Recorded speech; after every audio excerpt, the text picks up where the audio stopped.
uko dutangiye barakubwira u Rwanda rubonye ubwigenge muri 62 abahutu bahisemo kwikubira ubutegetsi kubera ko aribo bari bagize umubare mwinshi w'abaturage badahisemo no gusaranganya n'abandi. Igice kimwe cy'abaturage abatutsi ari nabo bari bake baje guhunga, abasigaye mu gihugu baratotejwe. Nanone bakakubwira abatutsi bari hanze baje kwishyira hamwe bashinga umuryango FPR Inkotanyi. Hakurikijwe nanone amasezerano leta y'u Rwanda yari yobowe na Habyarimana bari barasinyiranye n'abafaransa. Abafaransa bahisemo gufasha leta y'u Rwanda yari yobowe na Habyarimana. Kuri 6 z'ukwa 4 1994 Perezida Habyarimana yaje gupfa.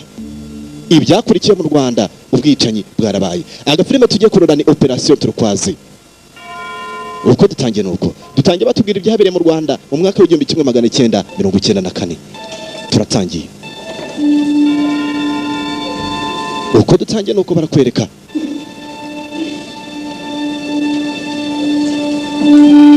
filime turimo kurora ni Mission Turquoise. Iyi yari iy'Abafaransa mu mwaka w'1994 mu gihe cya Jenoside.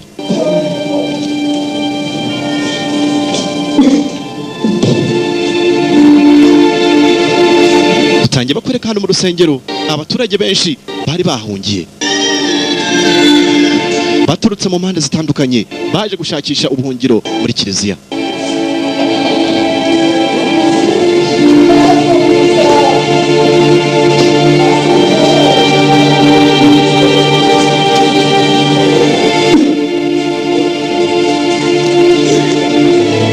Harimo abakecuru, abana, abasaza, abantu bose bari bahungiye mu rusengero.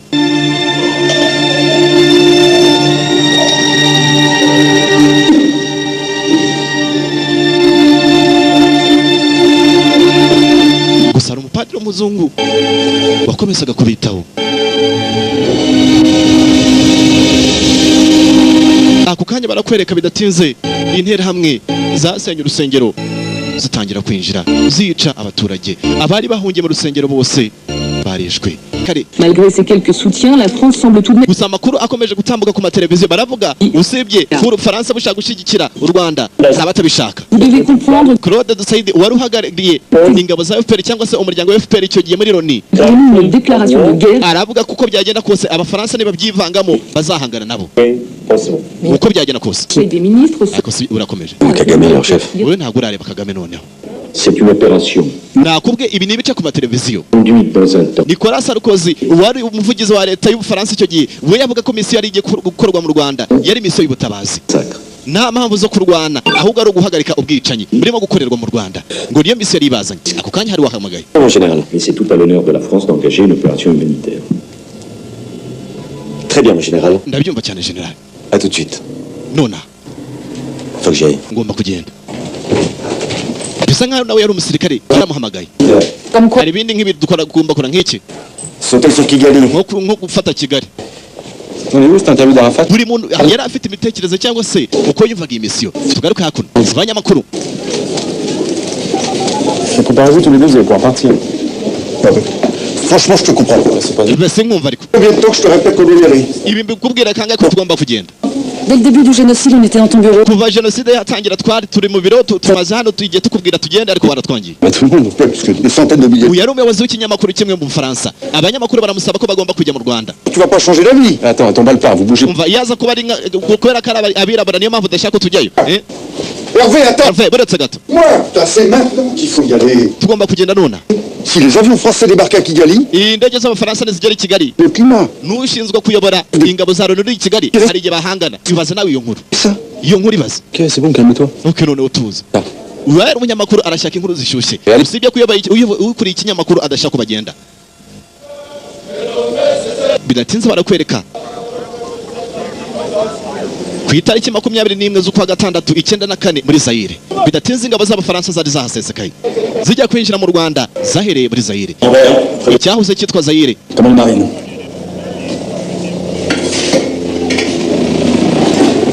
Vous avez des infos plus précises sur l'opération? Ese waba ufite inkuru zihagije kuri opération? Rekada. Ese wowe? Non, parce que ese igiciro akize neza rekada.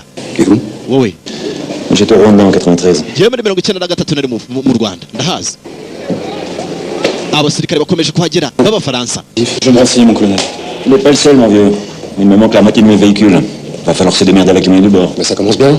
Arrête, commando de l'air. Robert, première paiement. bose bakomeje kugenda bamenyana misi bazanye ntabwo barayisobanukirwa neza hari uwo bategereje kugira ngo basobanurire uko biri bugende mission turukwaze niko gafilme turimo kurora Occupe-toi de l'adjudant Philippard, combien? On se voit plus tard, mon adjudant. Voilà. turaza kongera mu najida Ok, super. Philippard Bonjour, vous êtes bâtiment A. Avec le wowe muri chambre 1 niho ugiye gucumbika de chargement, tu barimo kugenda bagabagabana aho bazajya bacumbika cyangwa se aho bazajya barara allez, on s'active. ni muri Zaire ku itariki 21 z'ukwa gatandatu 94 Bonjour. Bonjour. Je peux m'installer où je veux? Ouais, bien sûr, c'est pas réservé. Quartier Maître Morvan. Adjudant Philippard. nitwa Ajida Philippard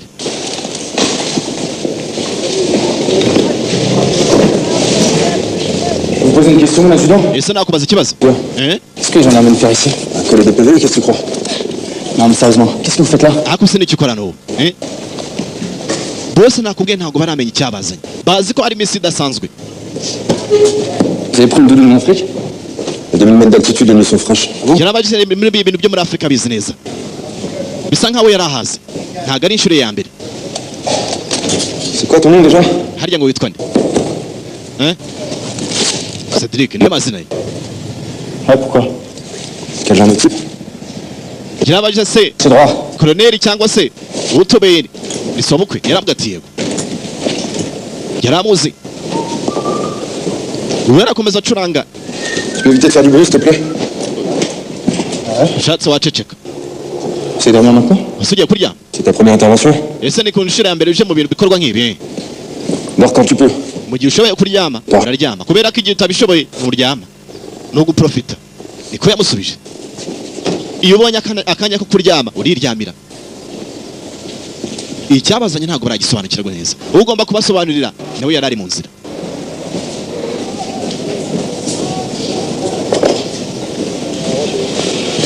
Messieurs, bonjour. Reste là, mon colonel. mon colonel bose bahise bavayo bahise bakuzira Asseyez-vous. mwicare Et bienvenue à Bukavu. kandi murakaza neza i Bukavu Je ne vous cacherai pas que nous avons, singiye kubahisha kabisa tufite inshingano zikomeye hano qui, comme vous le savez certainement, n'est pas au bout de tous. Alors, je vous parle, le Conseil de sécurité des Nations Unies est inama ishinzwe umutekano muri Loni igomba guterana mu gihe dutegereje ko batwemerera kujya mu Rwanda tugomba kuguma hano dans tous les cas, ce mandat sera limité dans le temps. ni ugutegereza Question. Et s'il n'y a pas la majorité au Conseil de sécurité, none se biramutse bidaciyemo on rentre à la maison. twataha Sérieux? uravugisha ukuri Je vous rappelle les instructions officielles et je vous demande de les suivre à la lettre. jewe reka mbibutse inshingano zanyu kandi mugomba kuzikurikiza Reconnaître la zone en gardant une attitude de stricte neutralité et dans le même temps protéger les populations. hari zone ubu ngubu idakontororwa n'ingabo za FPR ndetse Quelle est la zone, colonel? n'iz'u Rwanda ni iyihe Votre objectif à court terme, iyo nawe ugomba kwishakisha gusa akazi kacu ni ukugira ngo valable. Et pour ça, vous devez absolument prendre les rebelles de vitesse. turinde abantu urumva Ça veut dire que vous devez imposer notre présence et éviter tout affrontement direct avec les troupes du FPR. tugomba kwerekana ko twageze kandi tukagenda tudahangana n'ingabo za FPR Précisément ce qu'il faut éviter. none se turamuka duhuye nazo ibyo nibyo tugomba kwirinda ntabwo tugomba guhangana n'ingabo za FPR ntabwo aricyo cyatuzanye Laissez la politique en l'air. reka abakora politiki bayikore akazi kacu ni ukurinda umutekano Grand-chose. Kagame ne croit pas au caractère humanitaire de notre mission. ikibazo ni uko Kagame we atemera ko twazanywe na misiyo z'ubutabazi none se mwaretse tukajya i Kigali Si on en croit les dernières informations, le FPR a progressé à l'intérieur. aho inkuru ziheruka kutugeraho ziravuga ko FPR irimo gufata igihugu vuba vuba reka dufata Kigali ibyo ntabwo ari inshingano zacu Qui commande les casques bleus s'oppose formellement. Mais celui-là, c'est une crevure. Rambert, hambere maintenant ça suffit. birahagije uyu arashaka ko bajya i Kigali nta hantu babanje gukata wibuke inama y'umutekano muri Loni yari imaze guterana bategereje ko bemerera kwinjira mu Rwanda hano bari bakiri mu cyahoze ari Zaire Ah oui, et une dernière chose. ikindi kintu cya nyuma On nous a demandé de cibler 2-3 opérations coup de poing à forte visibilité. Rambert, tugomba kwirinda kugaragara cyane et on s'appelle. birumvikana na mbere Mais seulement mon début. C'est tout pour aujourd'hui. icyo nicyo cyabazanye Français? sasa barakwereka b'abanyamakuru bidatinze baje kubemerera baza mu Rwanda Ah, vous parlez français? ese uvuga igifaransa Monsieur, dites-moi, qu'est-ce que vous pensez de l'arrivée des Français? ngira ariko kuza kw'abafaransa babitekerezaho iki ni ikintu cyiza cyane A priori, ils sont là dans un but humanitaire. Les Français ne nous ont jamais abandonnés. abafaransa ntibigeze badutererana kuba abafaransa baje ni ikintu gikomeye ntibigeze babatererana aba ni abanyamakuru baje baherekeje ingabo z'abafaransa ku itariki 23 z'ukwa gatandatu 94 ingabo z'abafaransa zaje kwinjira mu Rwanda zavuye i Bukavu zinjira i Cyangugu nuko zakiriwe misiyo yari bazanye ngo ni ubutabazi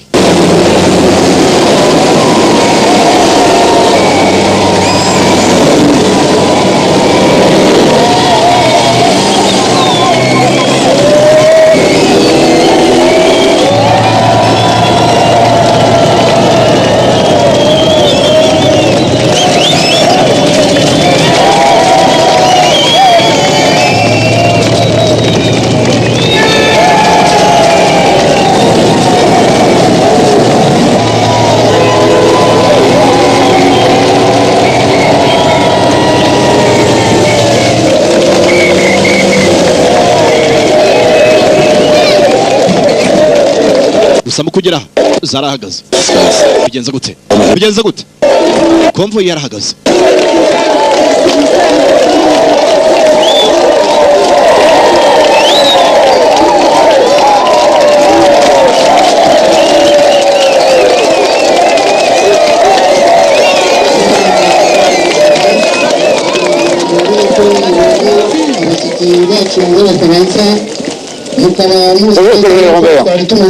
Colonel Lambert Harwamage iki wahageze umunyamakuru yari yahageze mufashe tubakiranye amashyi n'imbumbu byinshi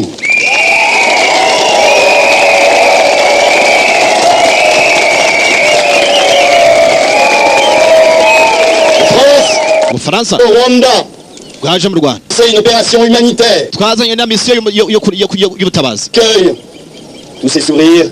gusa nkurikije ukuntu mwatwakiriye n'izo nseko byashimishije cyane mwakoze amashyi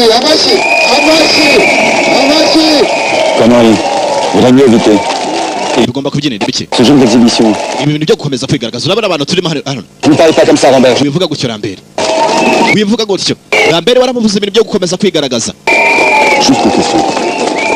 Mon colonel, comment interprétez-vous un accueil aussi choc ese ukuntu babyakiriye urabifata ute que la présidente ne fait pas de cela?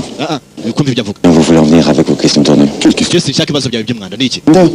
Vous savez très bien que le génocide a été planifié par... wowe wari mu Rwanda muri 93 turabizi ko jenoside yapanzwe n'iki neza Qu'est-ce qui salit l'honneur de l'armée française? wowe sigeze mvugana n'abantu basebya Ubufaransa ingabo z'Ubufaransa Du sang sur leur machette, c'est ça? uzabyemezwa nuko imipanga yamaze kuzura amaraso C'est un type sectaire méprisable. wowe nagushimishije pe Vous avez compris maintenant? wumvise Connard comme Gosselin vont nous faire chier. Tout peut être mal interprété, tout. ibintu byose birimo kwakirwa nabi gute C'est rien, mais regardez autour de vous. banza urebe abantu bakuzengurutse uko bameze Et regardez. banza witegereza abantu baturi iruhande Bois. bose bafite imipanga ukeka ko iyo mipanga yatemaga ibiti aba nibo bantu urimo kuvugana nabo Ce sont des bose zari interahamwe Tutsis. ese ni abatutsi cyangwa n'abahutu aba ni abahutu Bon, je vous ferai un petit topo quand on aura le temps. ako kanya Bonjour monsieur, mwaramutse je m'appelle Jean-Claude Moulin de Rabi. nitwa Jean Claude Muriyenahabi J'étais général de la préfecture de Tchangougou. ni umunyamabanga wa prefecture ya Cyangugu Jean Claude Muriyenahabi Pourquoi vous me prenez en photo, je vois pas l'intérêt. kubera icyo ufata amafoto ariko igihe simbishaka contraire, c'est vraiment intéressant. yewe ndabona bishimishije ahubwo Et le Rwanda. ni ishuri ya mbere kubona umukomando mutoya nkawe uri mu Rwanda ufite imyaka ingahe 25 Vous êtes à l'hôtel Borivage. prefe arabategereje kuri hotel Borivage Je dois me rendre directement à l'aéroport de Kamembe. turabanza guca kuri aeroport ya Kamembe ndagira ngo hanyereke nawe yarahamweretse murabanza guca hano hanyuma muze gukomeza aeroport cyangwa se ikibuga cy'indege kiri imbere mbere yo kubana na prefe kuri hotel Borivage babanje guca ku kibuga cy'indege i Kamembe cyangwa ubu niho turi izi ni ingabo z'Abafaransa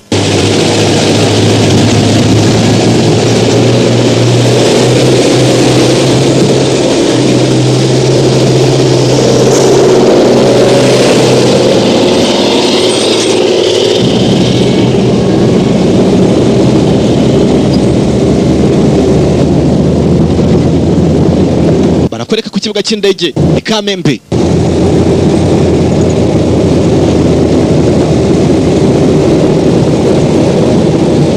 ingabo za FARDC nizo zaharindaga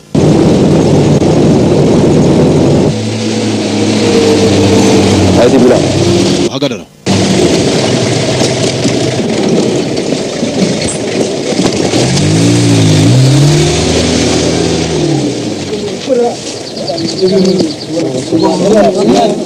Faut savoir où est le chef de détachement. chef wanyu ari Elle est là. arimo hari imbere.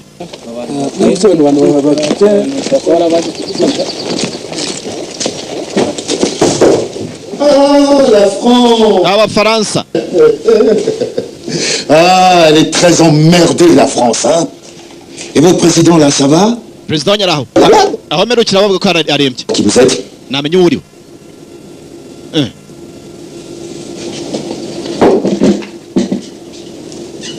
Capitaine Théodore Ruboneka, kapiteni Theodore Ruboneka présidentiel. Il fallait mieux d'arrêter de boire, mon vieux. yari umujepe wewe w'integeka w'imvira ibyo kunywa hano numva Vous êtes chez moi, hano uri iwanjye supérieur. ndashaka kuvugana n'abagukuriye bari hari Ça fait 10 jours qu'on n'a plus de nouvelles. hashize iminsi 10 tumaze kumenya inkuru Alors on attend. ubu turategereje dutegereje iki Nos ordres. amategeko yacu Empêcher le FPR de s'emparer. amategeko yacu ni ukugira ngo FPR idafata iki kibuga cy'indege Le groupe, il faut reconnaître la zone autour de l'aéroport. abafaransa nabo bahisemo kuhasiga ingabo zabo muri aeroport i Kamembe. Éternel. Tu vas voir maintenant. Oui, ubuzima Faire chier là. utangiye kundakaza ibi narimo kuvuga ku Bufaransa C'est Rémi. yabonye Philippard bisa nkaho bari baziranye wari uzi ko ntari bukubone Vous connaissez Philippard? Philippard uramuzi babwire Instructeur, c'est moi qui l'ai formé au tir. uyu ni igihe wabwigishije kurasa Vous voulez que qu'on s'envoyait tous les deux? uri ukuntu twe babiri byagendaga Le meilleur tireur d'Afrique. yatumye mba umuntu wa mbere uzi kurasa muri Afurika si bwayikuyeyo kandi uretse Commandant, je m'en occupe, ça. ibi mubisigiye Roger, baisse ton arme et rassemble ton groupe. uje shyira intwaro yawe hasi Merci, commandant. manura Et vous, Philippard, si c'est votre pote, tenez-le. hanyuma nawe Philippard yawe uyigumane Qu'est-ce qui te trompe là? Range ton... gusa waba uteye imbunda yisubize Range ton flingue, je te dis. ibike saba kwereka bamwe baje kuri hoteli Borivage turacyari muri Cyangugu icyahoze ari Cyangugu ubu ni intara y'Iburengerazuba Bastien? Bastien Tu vois la générale? Général de brigade. nabaye general de brigade ubu Chose. usibye ko ibintu byakomeye Je te présente le général Cabera, capitaine. uyu ni general Kabera En général, On a combattu ensemble en 93 des troupes du FPR. uyu twararwanye Réussi à les faire reculer. icyenda na gatatu duhangana n'ingabo za FPR Qu'est-ce que tu fais ici? gusa urakora iki Je peux te parler? ese twavugana Dire au préfet que j'arrive tout de suite. genda ubwire prefe ko nje mu kanya Il faut que tu nous aides. ugomba kudufasha Qu'est-ce qu'il te faut? Et ce bidet, icyo bikeneye un peu de soutien. udufashe nibura Tu sais, mon détachement, c'est 40 hommes. urabizi ko mfite ingabo zigera kuri 40 ntacyo nabamarira Les troupes vont arriver, mais officiellement, nous devons respecter... n'izindi ngabo ziri mu nzira ariko ikituzanye none ni misiyo y'ubutabazi wiki Je suis désolé, Bastien. mbabarire Bastien Il faut que j'aille. Le ugomba kugenda wera azi ko baje kubatabara cyangwa se kubafasha mu kugira ngo bahangane n'ingabo za FPR Regarde, présidentiel chargé de mon colonel. On repart très vite. General Bastien Monsieur le préfet, le colonel Rambert arrive. Ah, colonel! Colonel Oui, de vous rencontrer. ni byiza kuba mwaje pe Je sais que vous connaissez bien notre pays. ndabizi ko igihugu cyacu kizi neza Venez, nous allons fêter votre arrivée. vayo twishimire kuba mwahageze kuza kwanyu Permettez-moi de vous présenter l'ami, Monsieur Arsène Mougabo, qui est... uyu ni inshuti yanjye Arsene Mugabo Prenez place, s'il vous plaît. uwo muri banki santarari nawe niho yakoraga Arrivez bien tard, colonel. ako mwakererewe Colonel Mais oui, Arsène. ako nibura baje ati se baje Allez, vivons au président Mitterrand. reka tumwe ku bwa perezida Mitterrand Et à l'opération turquoise. na operasiyo turukwazi ari nayo yari ibazanye Très bon pour nos filles. Okay, ndoba ari n'akazina keza twakwita abakobwa bacu ako ngako ka turukwazi Monsieur, colonel. Avec l'avancée de l'FPR, des milliers de réfugiés hutus sont déjà sur les routes. FPR uko ikomeza gukaza umurego iyi mpunzi z'abahutu ziri mu nzira Rechichi. umva icyatuzanye ni ukureba inkambi ya Nyarushishi ibintu byifashe Mais vous savez, colonel, hari ibihumbi bigera ku 8 7 ariko urabizi ibintu bimeze neza inkambi irinzwe n'ingabo za leta tous ces braves gens sont en sécurité. hari umutekano On va vérifier. ngomba kwirebera bwanjye okay nk'uko ubishaka uze kwigererayo Venez, j'allais vous présenter quelqu'un de très important. vayo nkwereka undi muntu w'ingenzi cyane Monsieur de la jeunesse, minisitiri w'uburezi ndetse n'urubyiruko et dans nos écoles. Vayo, niwe watumye n'igifaransa kigwa cyane hano mu Rwanda Charles. Charles Charles Etoile-Guira, yitwa Charles Twagira éducation et de la jeunesse. minisitiri wa ntuza w'uburezi Vous êtes ndetse n'urubyiruko André exactement? ese n'iki cyabazanye mu Rwanda On condamne Rechichi.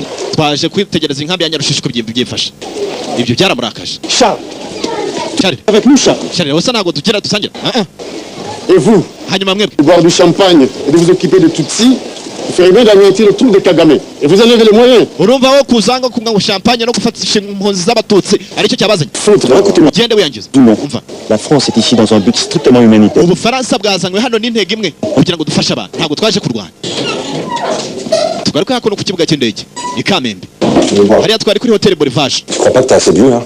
ariko se urumva utanyoye bihagije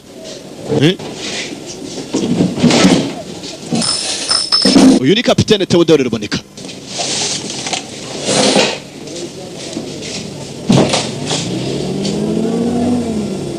Je pensais pas trop voir. singitekereza cyane Tu peux faire quelque chose pour Thérèse?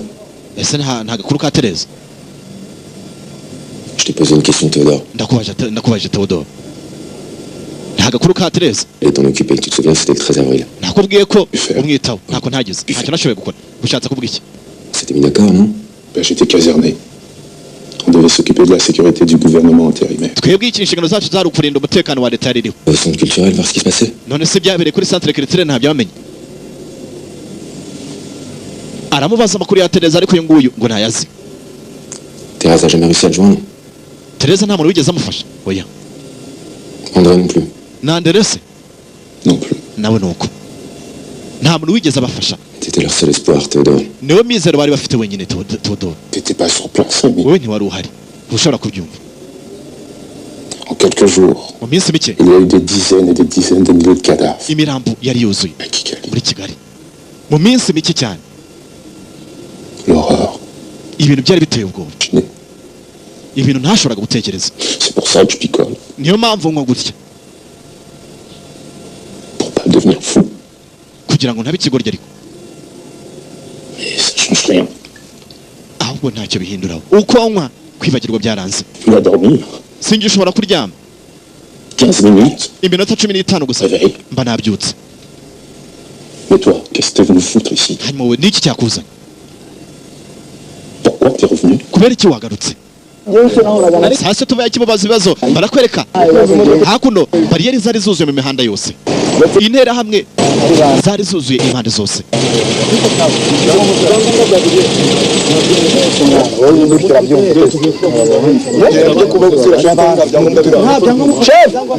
abantu banze gusohoka kandi nta byangombwa bafite banze gusohoka mu basore imodoka bose mubazana vuba basore bose ntagire n'umwe musiga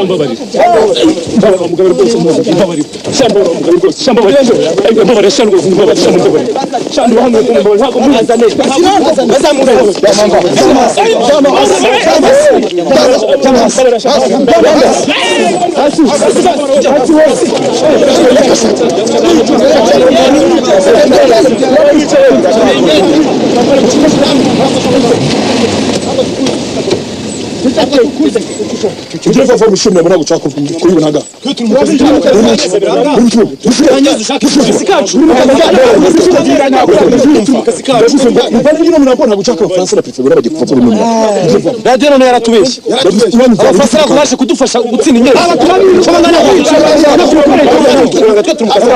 turi kurwana ku gihugu cyacu ntaho dushobora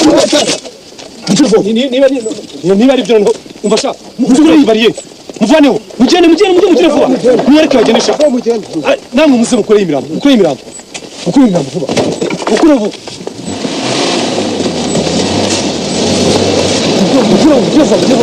ukubafasha nawe jya vuba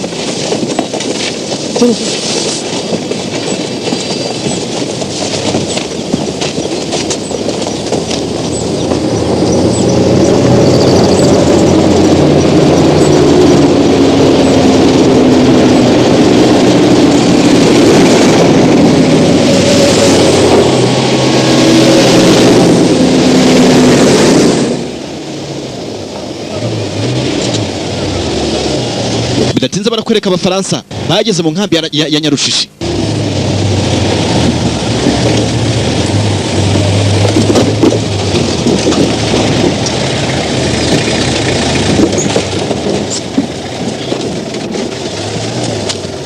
Colonel, le chef de la gendarmerie de Colonel ukuriye gendarmerie ari hakurya turaza kuba tubona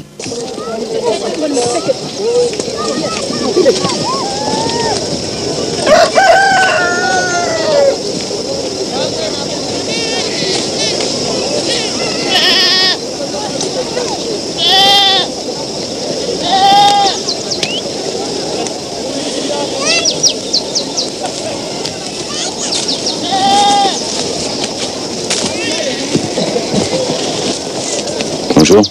Baramutse. Vous parlez français? Ese uvuga igifaransa? Vous êtes venu pour nous tuer? Mwaje kutwica? C'est quoi ces conneries? Ibyo ni ibikivuga. Les Français allaient vous tuer, c'est... Ninde wakubwiye ko abafaransa baje kwica? Ah ouais. Ni ibihuha. Et elle vient d'où la rumeur? Ibihuha birimo kuvayo. De partout. Biri hamwe hose. Oui, Yo. colonel.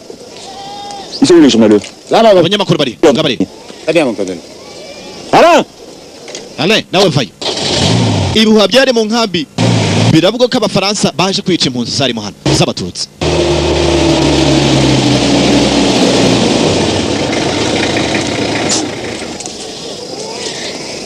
Uyahamagaye abanyamakuru bigira hafi, arangije akandagira mu ijipe yabo.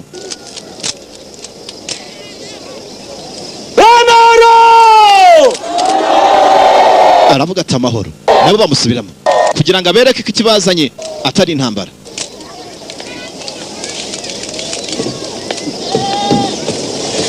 Vous parlez Kinyarwanda? Uvuga ikinyarwanda buryo bwose zikari byiza. Je vous présente les capitaines Émilie Barézy. Uyu ni kapitene Barezi. Moi et mes hommes. Jewe n'ingabo zanjye twiteguye kubafasha mu buryo bwose bushoboka. Okay, turaza kongera. Je dois faire le point avec les responsables de la Croix-Rouge. Nagira ngo mvugane n'ushinzwe kurara ujana. Ibyo akubwira ariko utabyemera. Utabyumva ni ibinyoma gusa byambaye ubusa ibyo akubwira utabyumva. Ça va aller, monsieur le préfet? Okay, monsieur le préfet, ubugumye aho ngaho. Ndaje.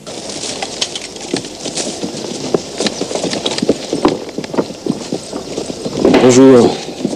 Wari ukuriye kurara uje ari hano. En 4, Laurent Verdier, délégué régional de la Croix-Rouge, Rose Lutikiri. Uyu ni Rose Rutikiri turakorana. Autre chose, il reste du café dans le thermos. Merci. Icyo kunywa sa. Bon, vous en êtes où? Situation préoccupante. Il y a des dizaines de morts tous les jours et des... Ibintu birakomeye hano abantu barapfa buri munsi ibyorezo ni byose. Dukeneye ubufasha bidatinze. Et moi, je voudrais savoir comment se comportent les gendarmes qui gardent. Genda agira ngo menye ko ingabo za hano zitwara nabi. Ils nous protègent pour faire semblant, mais en réalité... Mu kuturinda ni ibyo baba barimo kwirengagiza ariko mu by'ukuri Qu'est-ce que vous croyez, colonel? barimo kwica abantu. Les phares n'ont pas exterminé tous ces Tutsis. Si vous étiez arrivé quelques jours plus tard, il n'en resterait plus un seul. Muramutse mutenze indi minsi mwasanga nta nusigaye. Chichi est un piège pour ces... Inkambi ya Nyarushishi ni nk'umutego. Ni ukugira ngo abantu baza bayihungiramo bagwe kuri za barrières ziri mu nzira. J'ai pas vu ce barrage. Oui, mais vous ne verrez pas. Yakose ko nta barrière nabonye mu nzira. Ntashobora kubonerwa wowe.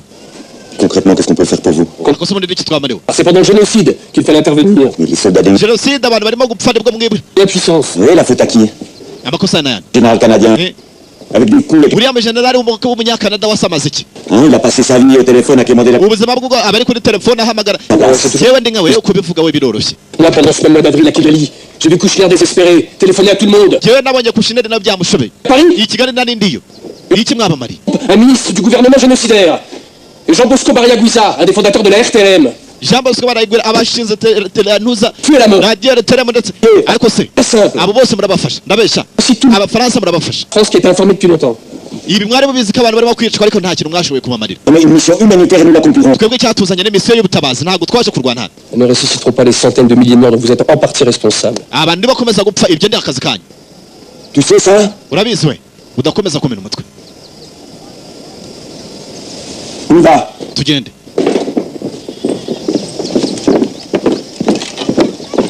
Ras-le-bol d'en prendre plein la gueule de tous les côtés. Abajandarume bari barenze inkambi ngo nta kindi bakoraga usibye gufata abakobwa ku ngufu ndetse n'abagore. Abantu barimo kwicwa mu nkambi. Guillaume. Colonel. Guillaume. Nous allons prendre en charge la sécurité du camp. Wowe ngushinzwe umutekano w'inkambi. Les journalistes qui souhaitent vous interviewer. Abanyamakuru ariko hariya barimo kubaza ibibazo byinshi. Barimo kubaza prefe. Homme Collard qui vous attend.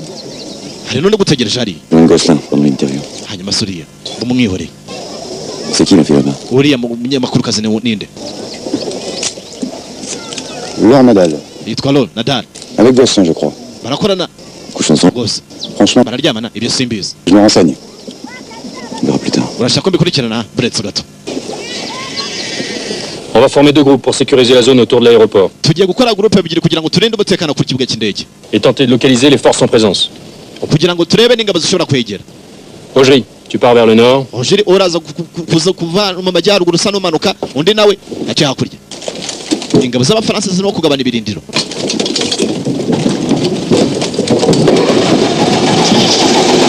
Commandant, on a un problème de véhicule. Komanda imodoka igize ikibazo. Okay, muradusanga imbere. Imodoka yawe igize ikibazo. Byabaye ngombwa ko bamwe basigara inyuma.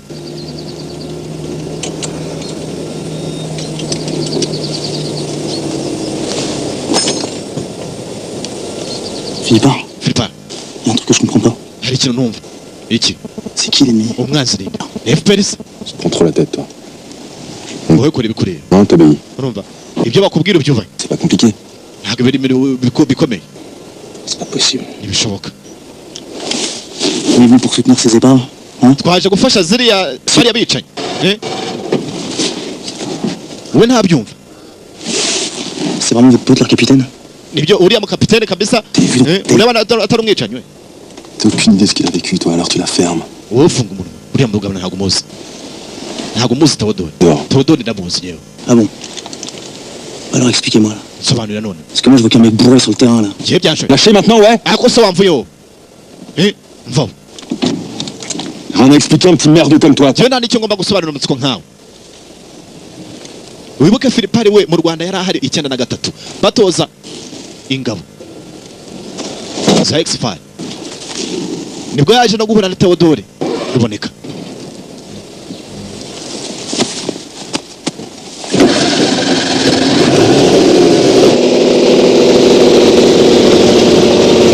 bagufatiye inzira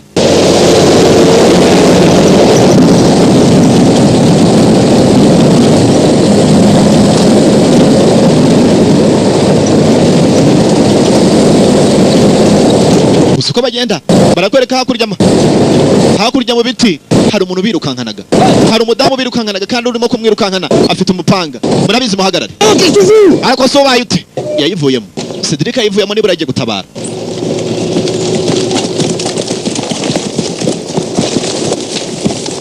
gusa mu kugera ku mudamu we yari hasi uwamwirukankanaga we yahise yirukankana we yahise ahunga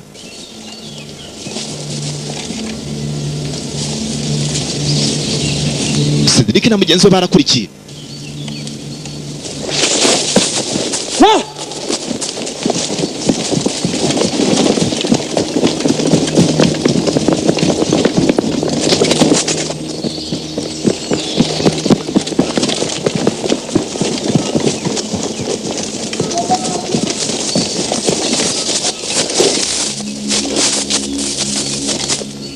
kugera yarabacitse.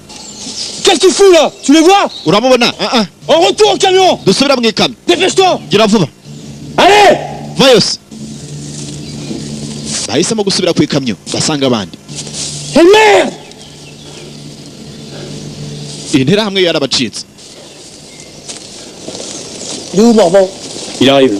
Il est derrière. Ari inyuma araje. Et vous les avez chopés? Bah non. Yaducitse.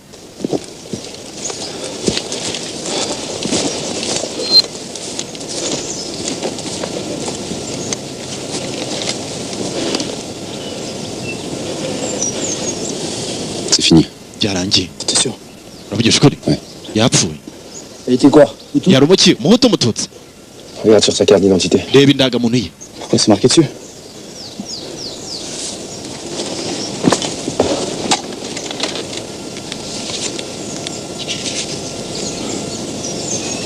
Mu kureba indangamuntu ye yari umututsi kazi. C'est comme ça que les Tutsis se font massacrer au barrage. Nuko abatutsi barimo kwicwa kuri za barrière. Commence à comprendre. Ngira ngo utangiye kubyumva. Ntihongere kumbaza ibibazo byinshi. Allez les gars, on y va. Murabizi reka tugende. Faut pas rester là? Qu'est-ce que tu vois en face? Nuko abatutsi bicwaga kuri za barrière. Indangamuntu zari zanditsemo twa tutsi ndetse na hutu. Ukitegereza neza iyo bishe. Yari afite n'ifoto ye. Bisa nkaho umunsi yashingiranyweho. Cedric yarabanje aramusengera.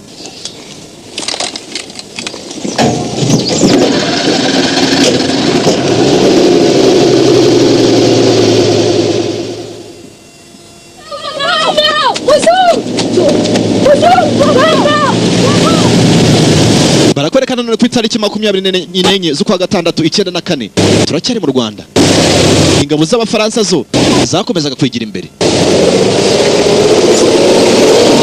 Muri ya zone yabo bari barise turukwaze. Bagomba kuzajya bacunga.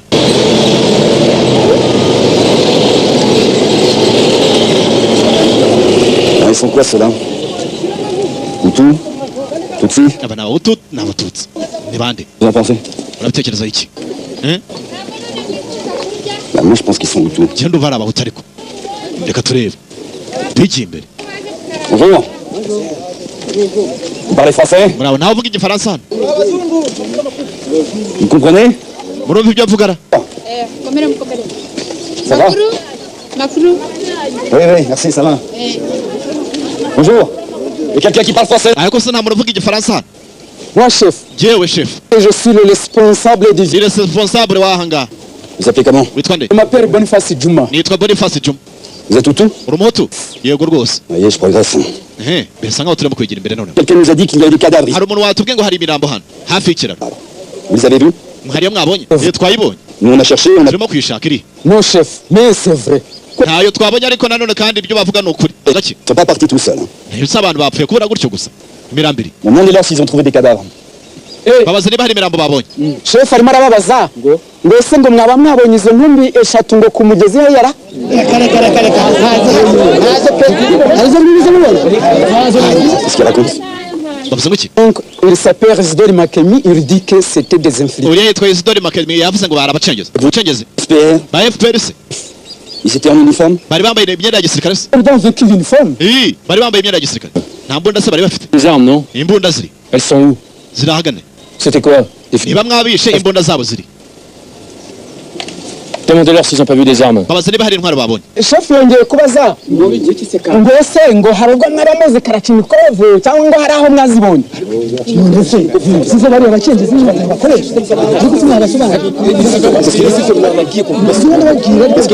Donc, bavuze ngo iki il faut nous aider parce que des infiltrés libèrent nous. baravuze ngo ahubwo mugomba kudufasha kubera ko abacengezi abo bicanyi baraza bakadutera nijoro On est là pour ça. iyi niyo mpamvu turi hano nta muntu ugomba kongera kwicwa hano Oui, chef. ok chef Comment? Excusez-moi. ako kanya filipari yarakoze ndagira ngo uze urebe ikintu cy'umwana gihamagaye komanda we C'est quoi cette liste? iyi lisite ni iki C'est des gens, chef. ni abantu C'est qui ces gens? abantu bahe Des Hutus? ni abahutu cyangwa ni abatutsi C'est pas des gens du village. ntabwo ari abantu bo muri iki giturage ntabwo bazi Il y en a des Tutsis? ese muri iki giturage hari abatutsi bari batuyemo Non, oya ils sont tous partis. bose bahunze ahubwo Non. ni ya mirambo N'est-ce pas, chef? ibyo simbizi Padron? Oui. Faites pas fouiller les maisons. mushakishe musake inzu zose musake inzu zose baratangiye À gauche. Claire. Attention, Cédric, je sors. Ok. Merci.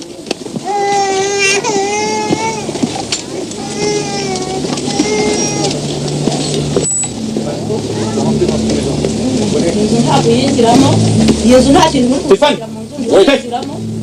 Est-ce que la baraque là-bas est faite? Non, pas encore. On s'en occupe. bazengurutse igiturage cyose barimo gushakisha iyo mirambo bababwiye irahaganaye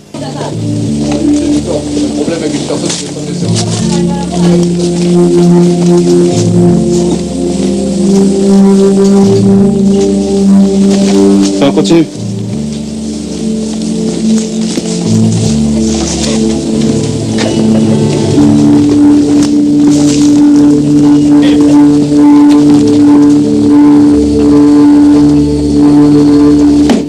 Est-ce qu'il y a quelqu'un? hari umuntu urimo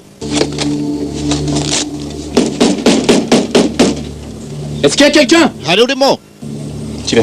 ok twinjire reka twinjire abaturage bamwe barahunze mu gihe abandi basigaye inyuma Deuxième pièce. ishambure ya kabiri Claire. ntawe urimo nta kirimo gusa kugera ku gikuta kimwe bisa nkaho cyari cyuzuye amaraso David. david Le fond arrive. injira urebe Regarde. reba J'y vais. C'est vieux ça. arashaje ariko amaraso Yo. bisa nkaho atari ay'uwo munsi bahingutse inyuma Viens. nta kintu kiriyo naho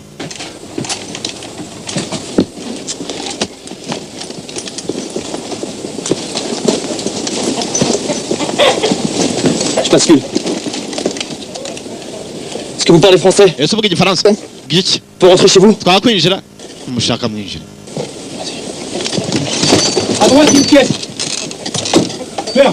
Qu'est-ce qui s'est passé à côté? byagenze gute hariya ku baturanyi? À gauche, une pièce. Pourquoi il y a du sang sur les murs? kubera iki hari amaraso ku bikuta? Au fond, au centre, porte. Répondez-moi, qu'est-ce qui s'est passé à côté? subiza byagenze gute? T'as entendu quelque chose, non? Oh, hagomba ko hari ikintu wabonye.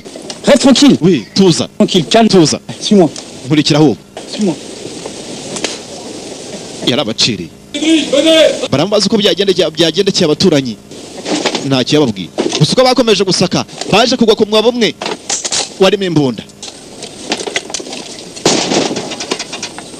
impiri byose byari birimo.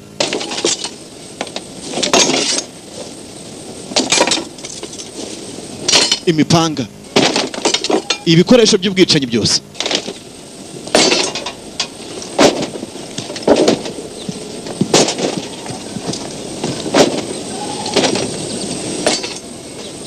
Alors, C'est pour nous défendre. ni ukugira ngo twirinde, Si on n'était pas, c'était qui nous tue. iyo tutabishe nibo batwica. on ramasse tout ça et on reprend la route. mubizane byose tugende. On décroche. iyi ntwaro zose bahisemo kuzitwara bo bikomereza. Sana. ariko se ubu turagiye koko? Encore on se casse. nta n'ikintu dukoze hano? Qu'est-ce qu'il prend, Morvan?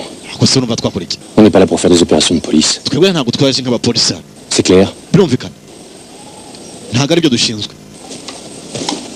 Ah bon, tu la ramènes un peu trop, ok? Allez. On raccroche.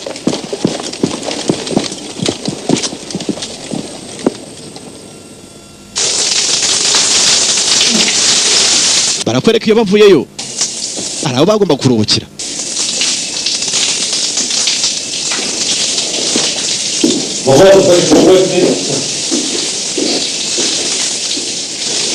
Ça va?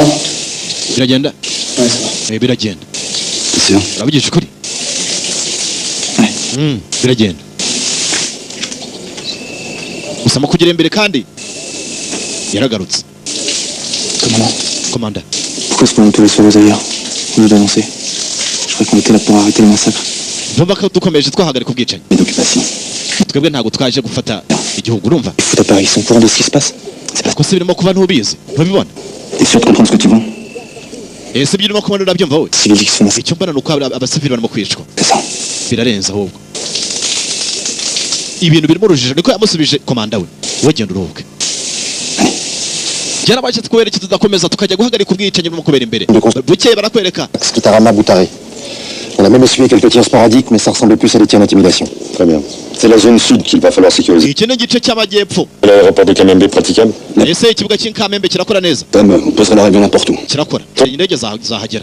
Il y a pour l'instant environ 8000 réfugiés tutsis dans une semaine. Il y en a... biravuga ko iyo mu nkambi ya Nyarushisha ari impunzi zigera ku 8,000 ariko bidatinze zishobora kwikuba kabiri kubera ko buri munsi ziriyongera. Essayez de les fixer sur place. Faut les mettre en confiance.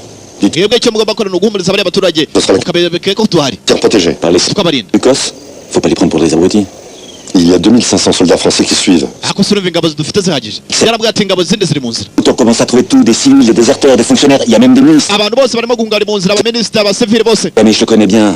C'est une araignée qui tisse sa toile. Ce qu'il veut, c'est la victoire totale. kagame jyewe ndamuzi neza, icyo ashaka ni ugufata igihugu. Le BLE vient de débarquer de Djibouti. ako kanya ubutumwa bahageze. Le SM ne devrait pas tarder. Très bien. Et l'appui aérien? Ils sont déjà là. 4 Jaguars et 8 rambere warashaka ko batera i Kigali. sont gagnés. C'est parfait, faisons intervenir l'aviation. C'est la seule. ako se mwakoresheje indege nibwo buryo bwonyine dushobora kubihagarika. Quand les avions resteront au sol. iby'indege utabivangamo, urumva? iby'indege utabivangamo. Ah, tout à fait. Je dois vous présenter le lieutenant-colonel Durieux, en charge des relations. Lieutenant Colonel Durieux niwe ugomba kubasobanurira ibyerekeranye n'itangazamakuru, ibyo mukeneye byose nuko mugomba kwitwara. Vous savez, les journalistes seront omniprésents tout au long des 8 semaines de notre mission. murabizi ko abanyamakuru bazaba hari mu gihe by'ibyumweru 8 tuzaba turi muri mission. Il faut seulement poser ces mots car chaque mot compte et peut... tugomba kwirinda amagambo amwe ashobora gutuma Lieutenant-colonel, si je puis me permettre. wowe rambere kwanza hari ibyo wavuze On peut déraper. tugomba guhera kuri wowe. Quoi, qu'est-ce que j'ai encore dit comme connerie? icyo sinavuze kibi. Ce matin, et je pense que je ne suis pas le seul, les services de renseignement du FPR sont aussi... ugomba kumenya ko FPR nayo ifite bamaneko, ibyo uvuga byose barabyumva. 93. Il faut s'adapter à la nouvelle. ntabwo turi muri 93. d'employer le mot rebelle ou pire. ureke gukoresha ijambo abacengezi cyangwa se inyeshyamba. Pour envenimer les négociations en cours est malvenu. ushobora gutuma imishyikirano irimo kuba ibintu bikomera ahubwo. Il n'y a rien à dire sur Gosselin. Ce journaliste est vendu aux Américains, au FPR. uriya munyamakuru agomba gukorera abanyamerika cyangwa se akorera FPR. uriya nawe ni maneko, ntabwo nshaka kubyumva. Quoi? On lui a fait rallier en 93, non? wibuke ko twigeze guhangana na 93. On change. Ça vaudra mieux. binsigireho. Objection à l'âge? hari ikindi kibazo mufite wowe? Ntacyo. Lambert warashaka ko bagera i Kigali. Barakwereka kuri 26 z'ukwa gatandatu 94 mu cyahoze ari Zaire. Barambuka kabakaza mu Rwanda barangiza bagasubira muri mu cyahoze ari Zaire. Jean-Pierre, j'ai la bouffe là, vas-y viens. Ariyo RDC y'ubu ngubu. République Iharanira Demokarasi ya Congo. À table les filles. T'as venu chez Toulouse? Ouais, ma fille est d'Imodio. Non, j'ai les bouché. Quoi? Ah, c'est pour Jean-Pierre. Allez me demander aussi là. Tu veux savoir ce que vous cherchez, adjudant? Ako se n'ikirimo gushaka mu Najida. Village. Mo gushakisha igiturage kimwe. Elle est pote là-bas? Hari umuntu ufite yose. Hein? Laisse, GIGN aime bien les sucres à maison. Faut même parler, Marvin. J'ai pas entendu. Uvuze ngo iki ko ntubizi? Ntacyo mvuze. Répète, rassemblement sous le préau. Audrey, ça y est, Mitterrand et Balladur sont mis d'accord, on s'installe au Rwanda. Avec qui on batwemereye kujya mu Rwanda noneho ntacyo twikanga. Gitegure. embarque les 5 missions, départ dans 1 heure. Mu isaha imwe turagenda. Bon les gars, 5 minutes pour finir la bouffe, on y va. Nukuvuga ko leta nako Loni imaze kubemerera kujya mu Rwanda. Bavuye muri Zaire bambuka none babifite uburenganzira.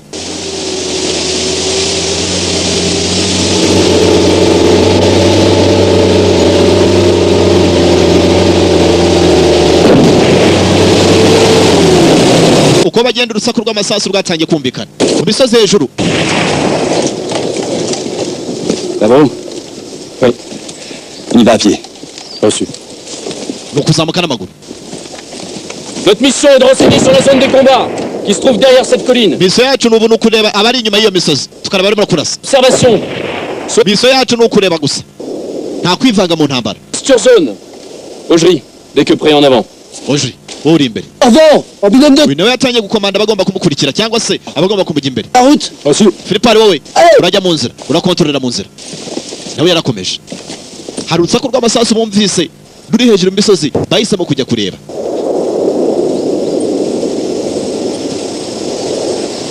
Igice barimo ingabo za FPR inkotanyi zari zitarahagera. Batangiye kurira imisozi.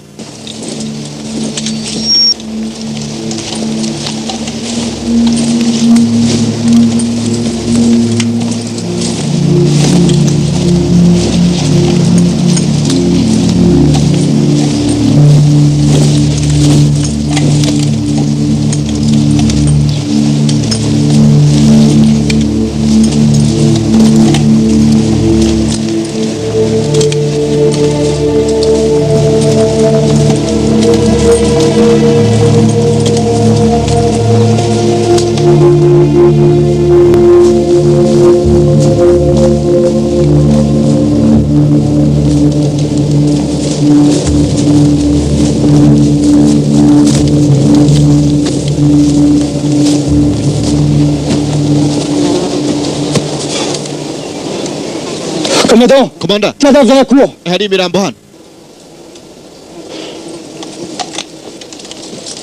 Ku nshuro ya mbere bahuye n'imirambo. Ok, Audrey. Un binôme pour connaître la maison. Urebe niba hari undi munsi. Continue la progression. Abandi komeza. Binôme de reconnaissance pour la maison. Continue la progression.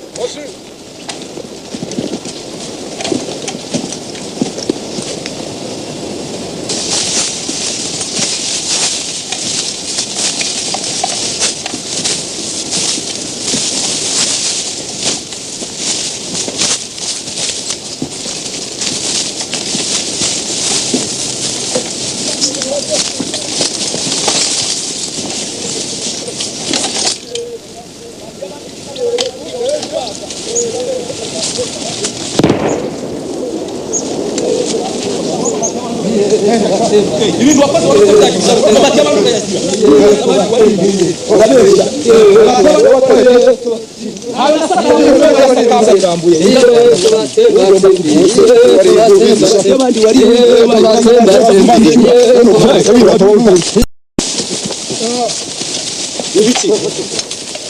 C'est qui ça? Bari bande. On sait rien. Ni bande. C'est là. Tunasheka. Tunasheka. Uko tuna. Vous faites quoi avec ces machettes? murakora iki iyo mipanga? Et où comme ça? Mugiye mumeze nawe uvuga igifaransa? Qui parle français? Ninde uvuga igifaransa? Et toi là? Wowe Où est-ce qu'il est ton chef? chef wari? Il est où ton chef? Chef ari hariya hirya. Par là-bas? Ari hirya hariya. Bravo! Faites garder les prisonniers. Bravo. Wewe mfungo. Là-bas. Allez. Hanyuma abandi wewe twereke chef wahari. Twereke.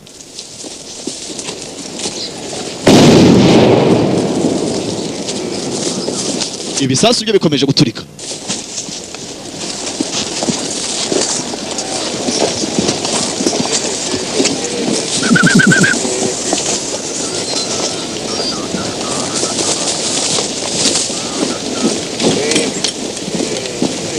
Allez, n'est pas ici tous les deux. Muve hano mwebwe bebe.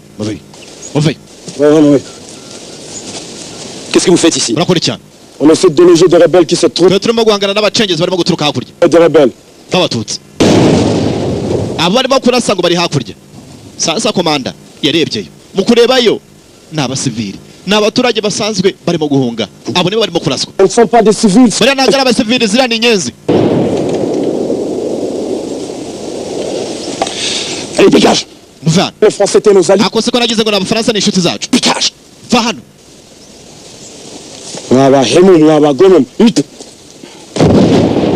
Organisez un nouveau point de récupération et faites raccrocher le groupe. Mwegeranye ingabo dukora iki? Laissez-les partir. Bareke bagenda abo ngabo kwanza. Nta n'icyo babatwaye. Barabihoreye baragenda.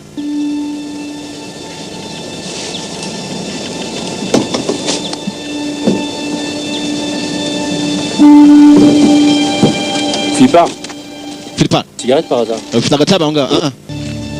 Ntabwo mfite.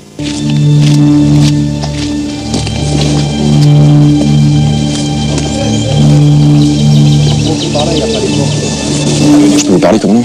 Ese twavugana komanda? Si. Mbwira. C'est un peu compliqué. Ndabizi ko ari ibintu bikubirije gukomera. J'étais à Kigali en 92, j'ai fait la connaissance d'une jeune femme. Jewe nari i Kigali, hari umwana w'umukobwa twashoboye kumenyana ndetse na musaza we. Et alors?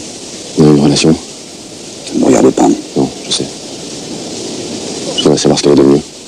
Ndagira ngo umushakishe. Et c'est à moi de demander ça? Ni jewe bisaba si ibyo ngibyo. 1 kilomètre du village où elle est née. Ahantu tugiye guca ni hafi y'aho ngaho. Elle était dans ce Mu giturage kimwe niho akomoka. Ndagira ngo ndebe niba yarashoboye kurokoka. village, il y a un prêtre français, Bernardin. Muri icyo giturage hari umupadiri mu Bufaransa uhatuye.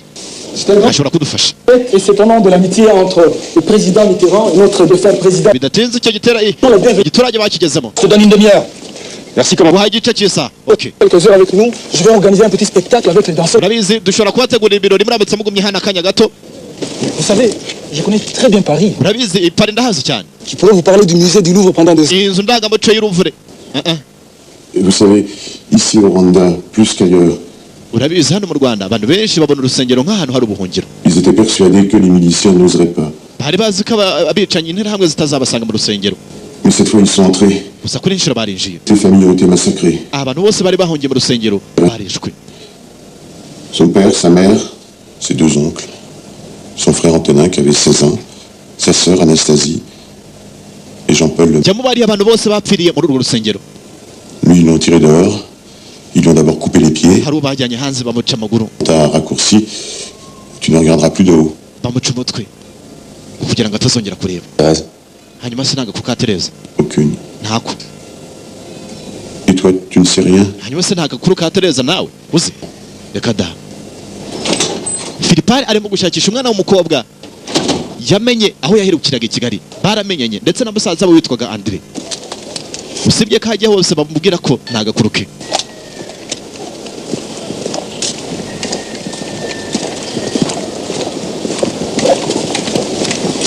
Abaturage bose bari barahungiye mu rusengero b'abatutsi ndetse n'abataravugaga rumwe n'ubutegetsi b'abahutu. Usibye ko bose baje kwicwa. Interahamwe zabasanze mu rusengero ahantu bari bihishe.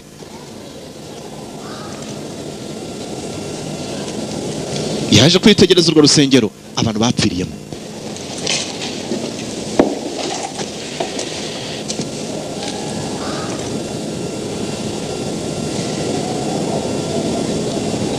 Arimo gushakisha Tereza, ni umwana w'umukobwa. Yakoze mu mufuka akurayo urwandiko.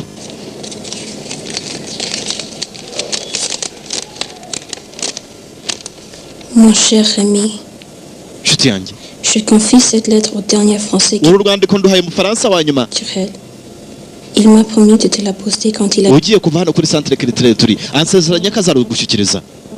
derniers parachutistes français nous ont abandonnés. Qui n'avaient pas reçu l'ordre de nous amener avec eux. André les a insultés. Tu le connais. Maintenant, notre seul espoir, c'est ton ami Théodore.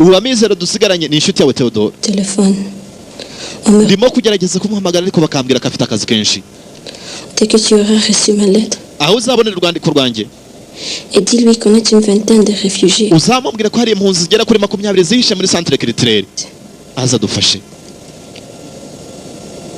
Voilà. Il ne me reste plus qu'à prier. Toi.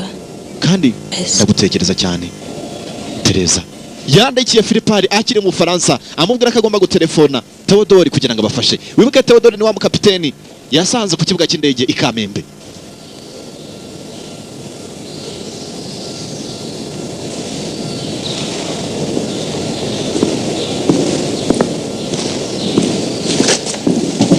Le père Blondin voudrait vous parler. Très bien. Cyangwa ati padiri aragira ngo muvugane. Voilà, c'est là qu'ils les ont jetés. 300 personnes. Le bourgmestre qui vous a accueilli tout à l'heure.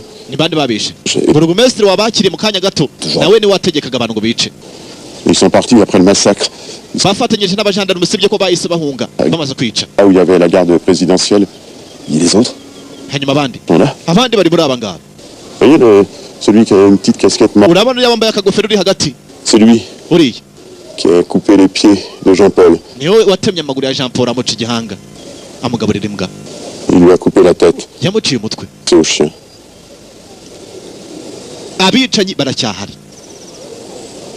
Il vient de se confesser. Mais il ne parle jamais de ça. Ils n'ont rien à se reprocher. Le bourgmestre leur a tellement répété que tuer des Tutsis, c'était une...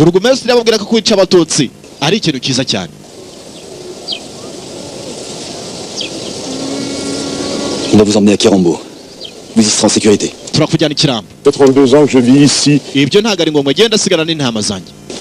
Vous les appelez toujours vos fidèles? Ma place est avec eux. Vous savez que votre vie est en danger. Tellement de gens mourir autour de moi.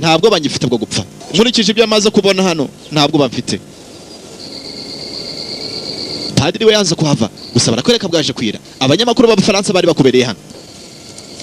Christophe, tu veux pas ouvrir la fenêtre, s'il te plaît? Byaba byiza ugiye kumwera itabi hanze.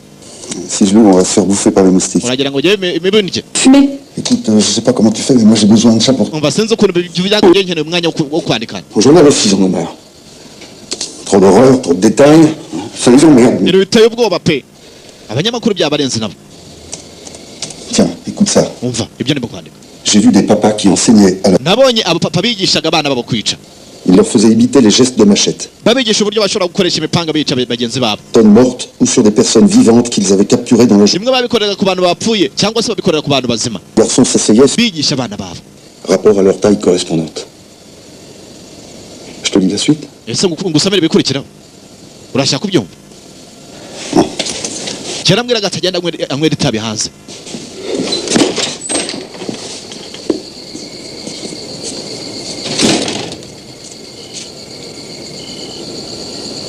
Yarasohotse gufatira inzira ashaka handi anywera itabi.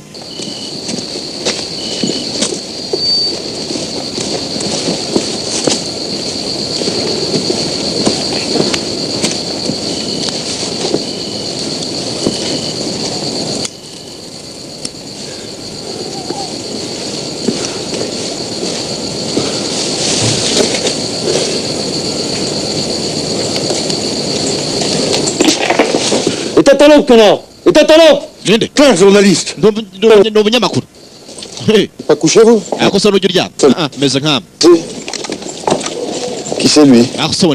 La Tutsi qui a passé un mois caché dans un placard. Attendez, plus tard, pour l'instant. Yatangiye kumbaza tuburetse uraza kumubaza. Hari umusore babonye wari washoboye kurokoka. Bamusanze yishe muri plafo. Ni ingabo z'abafaransa zamubonye. Je suis le seul survivant de la paroisse de Niachal. Nige washoboye kurokoka mu bantu bose twari twihishanye. Bose abandi babishe. Caché chez les religieuses de Saint-François. Je les connaissais bien. Mais elles m'ont fermé la porte. Nagiye kumuturanya umwe wari inshuti yanjye yanga kunkingurira. Un Hutu qui a risqué sa vie tous les jours depuis plus d'un mois. Usibye ko ari umuhutu umwe washoboye kunkiza arampisha. Ese nta zina ryose ntaryo nzi. Je ne sais pas. Yewe nta zina ryo nzi. J'ai vu des soldats français à Kigali. Jewe Kigali nabonye abasirikare b'abafaransa bafatanyaga n'intera hamwe mu gushakisha abatutsi aho bari bari babica. C'est le boulot des miliciens. Je peux pas vous laisser dire ça. Webye sinshaka kubyumva. Je les ai vus, monsieur. Jewe narabiboneye abafaransa 93. Moi toi. On vient de trapper des sur tout temps pour te sauver. Umva cyatuzanya no ntago gukiza abantu. Merci infiniment. Ndabibashimira kuba mwanankishije. Usibye mbabwira ndabizi. Hier vous étiez les complices des Hutus. Ngaha mwakoranaga n'intera hamwe. None ubu ngubu murimo gukiza abatutsi byagenze gute? Écoutez, ça suffit maintenant. Oui, birahagije. Non. Urumva? Moi aussi en février 93, j'ai vu des barrages à la sortie. Nanjye ubwanjye 93 nari Kigali nabonaga za barrière abafaransa ingabo bari bahari bafatanyaga n'intera hamwe kuri za barrière. Des gens comme Robert. Mwatoje abasirikare. Vous savez ce qu'ils nous répondront? Ils vous diront qu'ils ba expert. Pour y aller. Bakoze ubwicanyi. Ibyo nabihakana. Umunyamakuru n'umufaransa ariko bene wabo ntaga boroheye. Nawe yarabyiboneye i Kigali yarahageze. Gose regaruka. Moi aussi je fais mon boulot et j'en suis fier. Bagende mukora akazi kanjye kandi ndabyishimiye. Un amant de moi, ce sera toujours un homme de sauvé. Vous l'écrirez, c'est dans votre canard. Vous préférez les ragots? Ce sont pas des ragots. Plein de témoignages vont dans le même sens. Hari abantu benshi babizi. Raison pour en faire une généralité. Mais personne n'a déconné. À l'époque, tout le monde trouvait ça normal. Icyo gihe buri muntu yose yabonaga ari ibintu bisanzwe. Umva. Bachemont et Rambert, vous... Nabo bakoraga akazi kabo. Gusa bibakana. Ingabo z'abafaransa zarabikoze. Un journaliste. Jewe n'umunyamakuru kandi. Ah, demain, je veux pas vous avoir dans les pattes. Mais ça risque pas. Parce que nous, on grimpe à Bicécéro. Il paraît qu'il y a des massacres qui continuent dans les collines. Bibisasero ubwicanyi burimo gukomeza. Ils font aussi leur boulot, figurez. Nabo barumva barimo gukora akazi kabo. Abubwiye ko ibisasero abantu barimo gukomeza kwicwa. Ariko abafaransa ntacyo barimo kubikoraho. Tugaruke hakuno. Ahantu mu misozi abatutsi barimo gukomeza kwicwa. Ndakuramutsa Maria uje n'Imana n'Imana.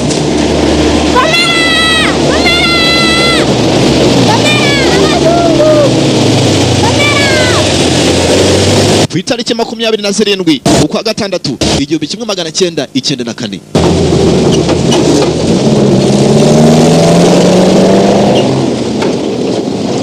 Abafaransa baracyari muri zone yabo, zone turukwazi.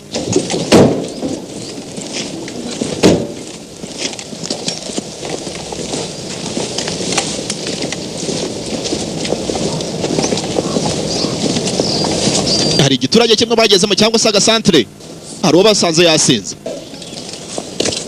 Bouvier Bouge kuduzura. Abazungu baje. Reka mwe kubico.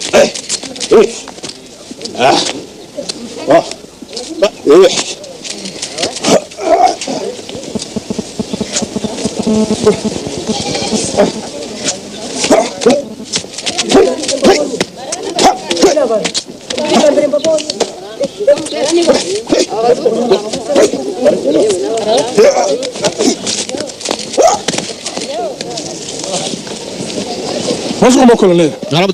Qu'est-ce qui lui est arrivé à ce type? Oui, iki. Il a trop travaillé. C'est dur, vous savez. Et moi aussi je suis fatigué. Je suis l'autorité. C'est exact, chef. On a réussi à tuer quelques Tutsis. 50.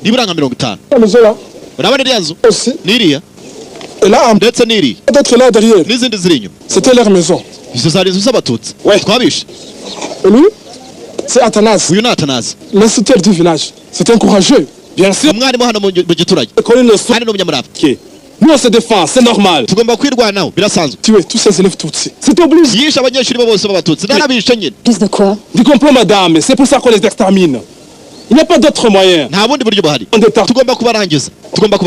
Que les villageois et tous les Tutsis qu'on trouve, on les tue. Du docteur Kaishema. Le préfet de Kibuye? Oui, monsieur. Du bon travail. Pourquoi vous me regardez comme ça? Gardez-moi vos yeux, mon Dieu. Papa plein d'imbéciles. Un grand ami de la France. L'auteur. La Fontaine. Le Corbeau. Maître Kos. Tenez à son bec un fromage. cyangwa ibitabo byabo byose. J'aime beaucoup Molière. Nkunda na Molière cyane. Vous récitez le bourgeois gentilhomme. Numva. Et vous avez assassiné vos élèves. Hanyuma wishe abanyeshuri bawe. Narabishe nyine. À l'école, il y en avait 80. Aujourd'hui, il reste 25. Je suis très fier, moi. Narabishe. Umunsi hasigaye bake. J'ai tué 10 malfaisants. Jibanishe 10 maze. La radio. C'est pire que des cafards. Birababaje. Zina ni nyenzi tugomba kuzirangiza. FPR. Bari na FPR. Il continue. Mubyumva? Partout. Barakomeje bari hamwe hose. Non, c'est pas par là. Il faut prendre la petite. Ese mu bisesero no guce hari. Nta muntu wadeherekeza.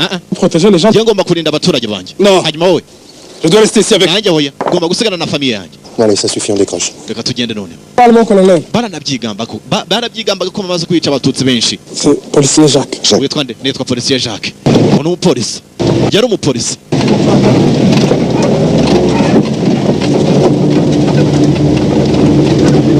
Bakomeje urugendo bagana ibisesero. Bagiye mu bisesero.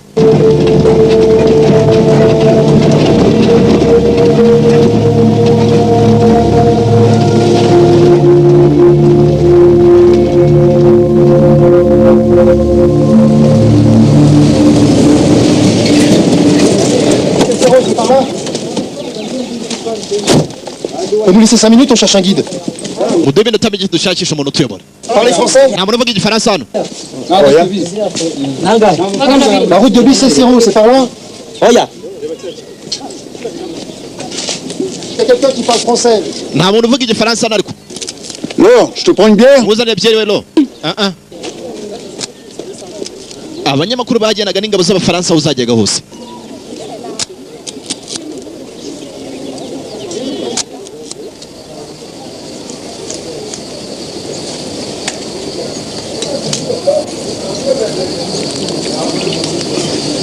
Ça va un peu?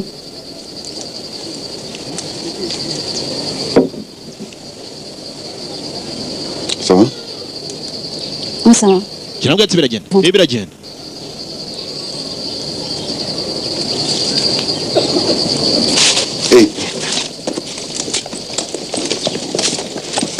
ubayobora baramubonye bashakishaga umuntu uvuga igifaransa kugira ngo abayobore.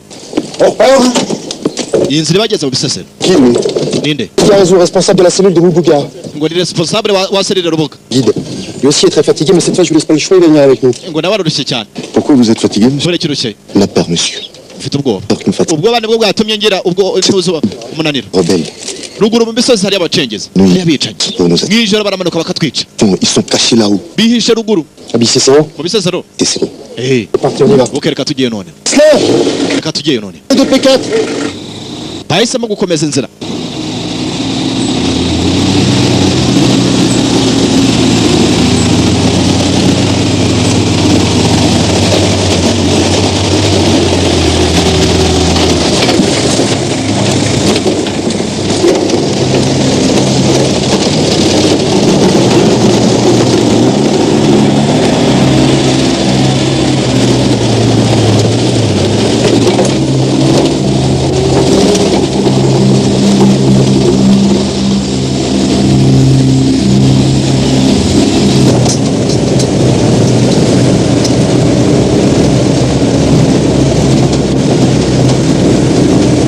Uko bagendaga hari abaturage batangiye kumanuka bava mu mashyamba.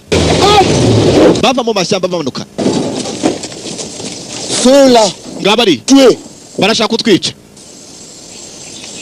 Gusa bavuga ngo nabicanyi bari abaturage basanzwe.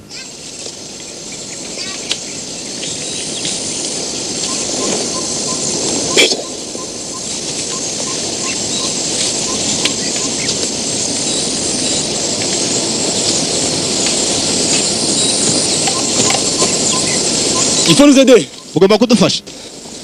On peut plus tenir. Vous êtes quoi? Muri bande? On est Tutsi. Turi abatutsi.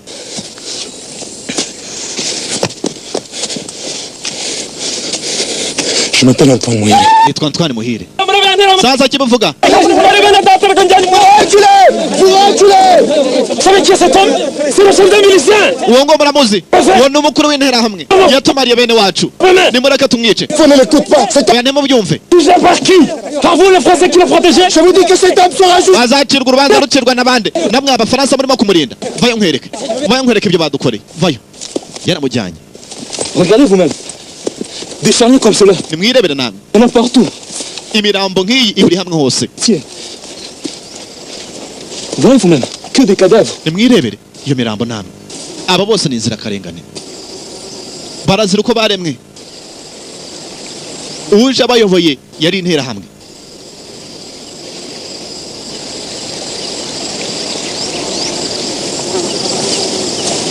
On va vous descendre à Kibouillé, comme ça vous pourrez témoigner. Non, non. On reste avec eux. Et vous aussi, il faut rester avec nous. Urabizi mugomba kugumana natwe. Ntidushobora. Même pour vous protéger, vous comprenez? Il faut que je prévienne mes supérieurs. Ngomba kubwira abankuri. Il y a des centaines et des centaines. Hari abarenga ibihumbi n'ibihumbagiza hari amajana y'intera hamwe ari hariya. Tugomba kugenda. Plus possible. Je sais pas, on reviendra. Tuzagaruka. Byarise vuba. Le passé va peut-être calmer les choses.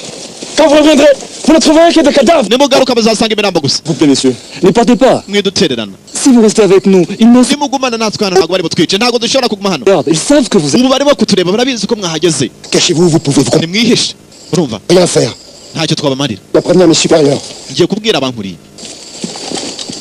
Vous nous condamnez à mort. Muradukatiye urwo gupfa. Pas plus que... Naho butandukaniye nabo. Vous vous appelez, monsieur? Mwitwa bande? Muhire. Nitwa Antoine Muhire. Bavuye aho bari bihishe. Mu kuvayo bazi ko abafaransa bagiye kubafasha bahise bigendera nabo. Kandi interahamwe zari hafi zirimo kureba.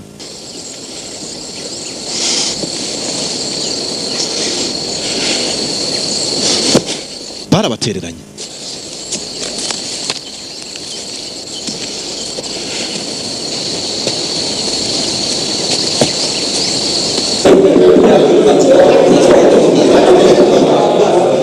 Barakwereka nyuma yaho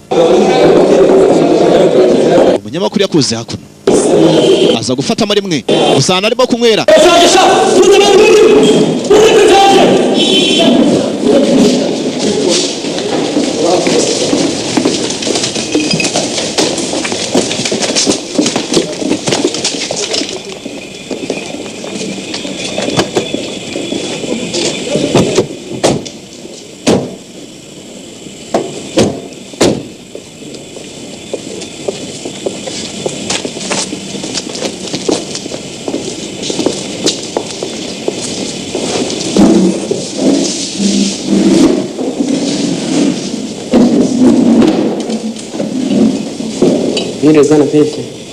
Excusez-moi, vous êtes bien le préfet de Kibouillé? Niwe préfet wa Kibuye. Niwe Kayishema.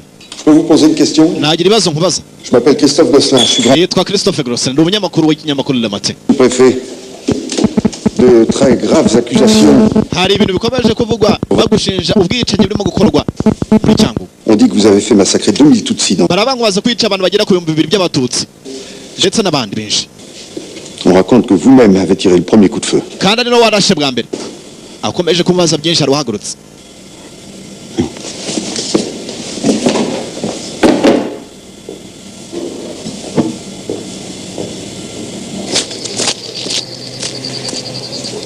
Bonsoir. Yavuye agaruka hakuno. Bonsoir. Gosselin, journaliste. Vous me connaissez? Oui. Ndi umunyamakuru uranzi. RH. C'est urgent? Ndashaka kuvugana na. Important. Ndashaka kuvugana na Colonel kandi birihutirwa. Vous étiez à Bicêtre avec moi? Wese ni wari mu bisasana twari turi kumwe. Mumbwire ko mukeneye. Bougez pas. Ndaje.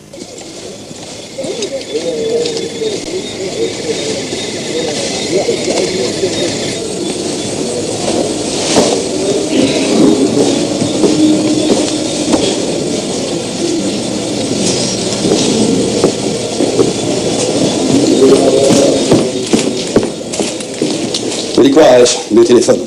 Vous êtes au courant de ce qui se passe à Bicêtre? Ibirimo kubera Bisesero urabizi. Faites-moi avec ma presse demain. En attendant, vous nous foutez la paix, d'accord? Ejo dutegereza ibyo batubwira. Umva. Il y a des limites. Hari aho tutagomba kurenga kandi. Je viens de voir à l'instant le préfet Kayishema.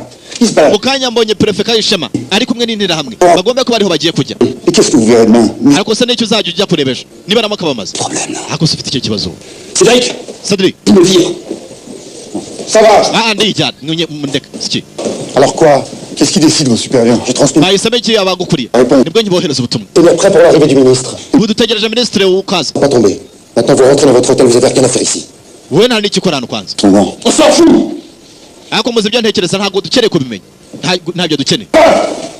Aje kubabwira ko mu Bisesero abantu bakomeje kwicwa. Abatutsi baricwa ariko bo nta nubwo bashaka kubyumva. Ngo bategereje ministre w'umutekano wabo. Barakwereka bukeye bwaho.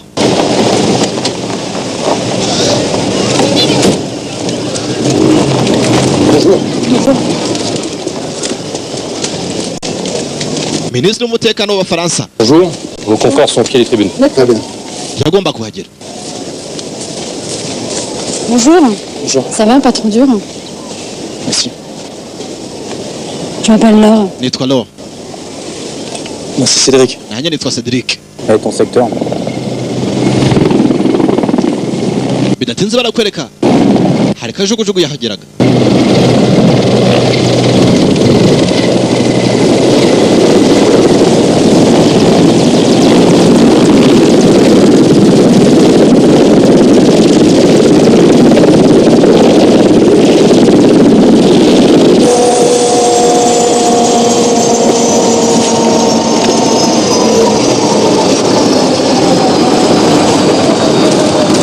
Monsieur le ministre. Monsieur le ministre. 7 jours après le début de l'opération turquoise, où en sommes-nous? Eh bien, comme ese ibintu bigezeho ibya operation turquoise. le premier objectif est d'ores et déjà atteint puisque les populations menacées ont pu être... Nkuko mubizi intego yacu ya mbere yari ukurinda abaturage bari gutotezwa. J'ai pu constater l'excellent travail de nos troupes. kandi ndashimira n'ingabo zacu. Comment expliquez-vous que la France soit le seul pays actuellement... ese wabisobanurira ute kuba Ubufaransa aribwo gihugu cyonyine kiriho hano? Le pays candidat, ni en Afrique, ni ailleurs.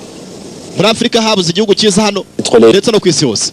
nitwe twashoboye kuza. Claire, notre vocation n'est pas de rester, mais de partir, de laisser la place à des organisations humanitaires. kandi ndumva akazi kacu ubu ngubu kari hafi kurangira kugira ngo dusigire imiryango y'ubutabazi ndetse n'abanyafurika ubwabo kubera ko ikibazo kirabareba. Moi-même, dans le secteur de Bissau. aho tuvugira ngo muri segiteri ya Bisesero abaturage barimo kwicwa b'abatutsi. eberetse wimbaza ibyo. Merci à tous. Merci. icyo kibazo cyaragikwebye. Je connais la situation, je peux vous... situation ndabizi kuyiza abaturage barimo kwicwa.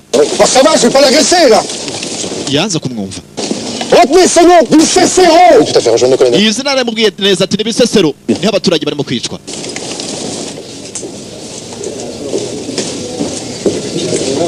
De nombreux véhicules militaires rwandais arborent le grand drapeau français.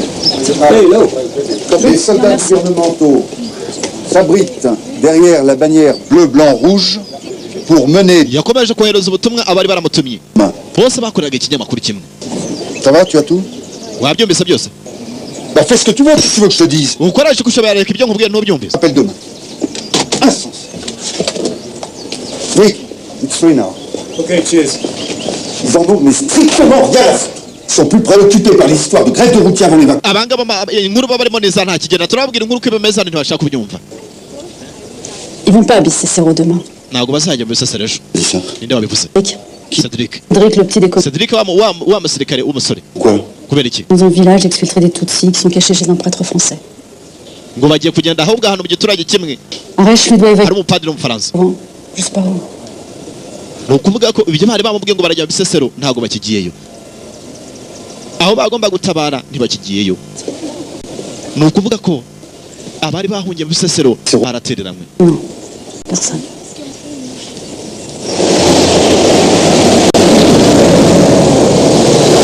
ku itariki 30 z'ukwa gatandatu 1994 ingabo z'abafaransa zo zarakomeje.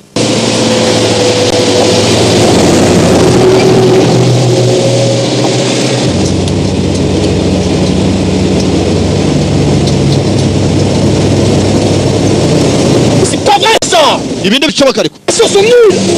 ntibishoboka. bakivuga ngo ntibishoboka bumvise urusaku rw'amasasu. Vous allez voir ce qui se passe! tujya kureba ibirimo kujya mbere. On recherche! ushakishe. Oui! Débarquez!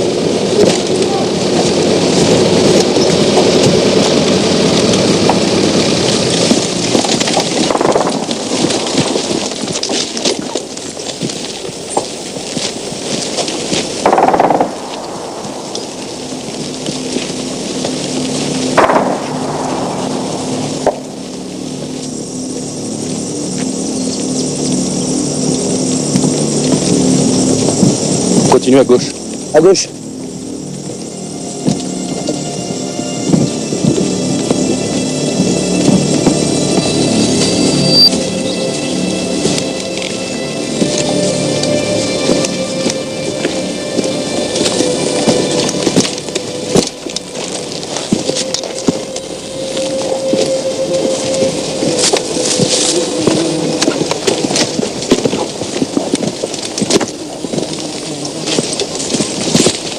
uko bagendagendaga batangiye guhura n'imirambo. igiturage bashakishaga niba hari umuzima kiriyo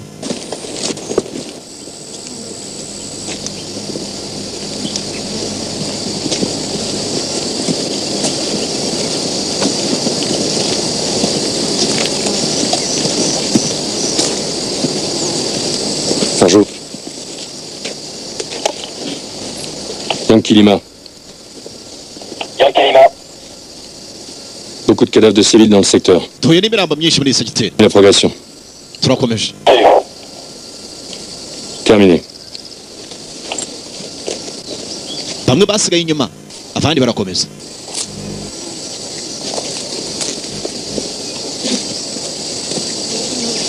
Allez les gars, on se casse. Murabizi tugende.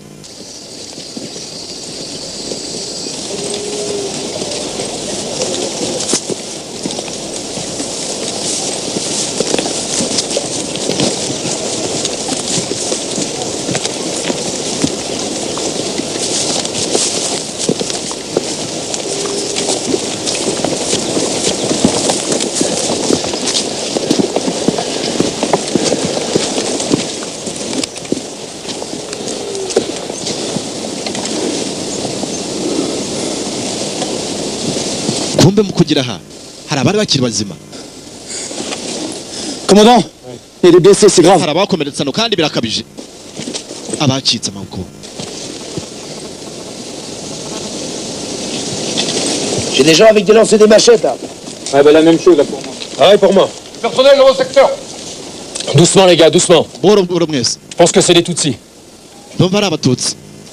Abatangiye kuvayo. Hari abari bihishe mu mashyamba batangiye kuvayo. Babonye abafaransa. Du monde en face. Hakurya nanone hari abandi bavuye bitwaje ubuhiri, imipanga, amacumu. Sergent.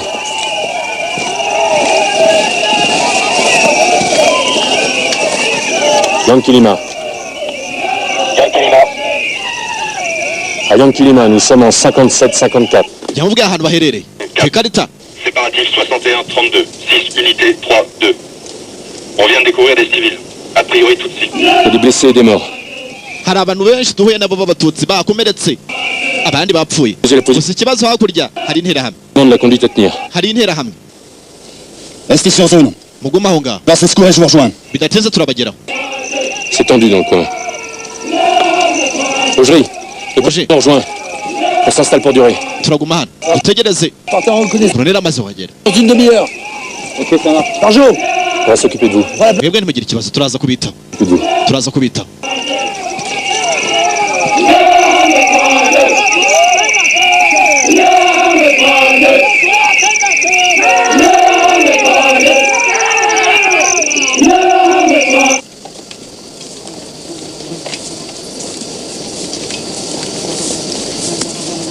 Putain, ce flucheton. Mais t'as peur de quoi, là?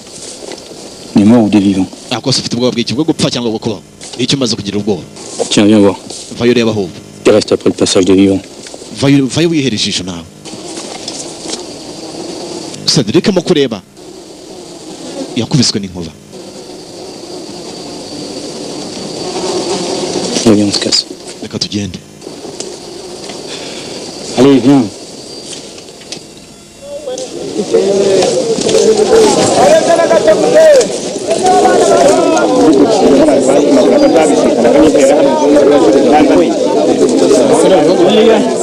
Couverture pour 7, tu vas visser. Pour le 3. Pour la nuit. Je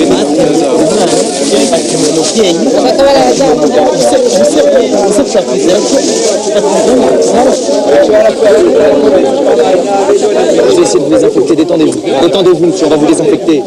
Batangiye kuvura abari bakomeretse. Gusa abaturage bamwe ntibabyumva. Inshuro ya mbere abafaransa bafashaga interahamwe none barimo kubavura.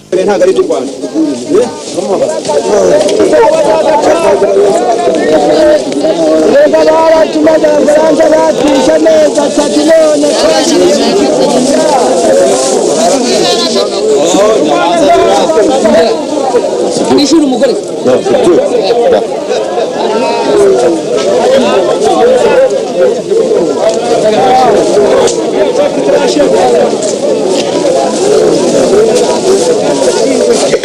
Bagerageje no kugaburira abari barokotse. Utwo bafite bagiye basaranganya. Abaturage bagiye ku murongo. Gusa bahageze. Yaramubwiye atandire wahita mucira. Bisa nk'ababiri bari baziranye. Filipa bimeze okay se? hari ikibazo yarambwira ati ntacyo.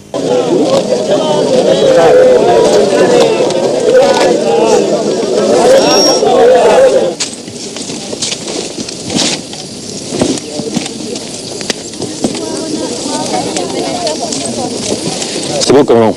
On est installé pour la nuit. Les hommes sont en poste par binôme. On a donné toutes les rations de secours. En perfusion, morphine et pour... Il nous envoie à l'aube une cinquantaine de légionnaires et des équipes médicales. Il faut venir jusque-là. Et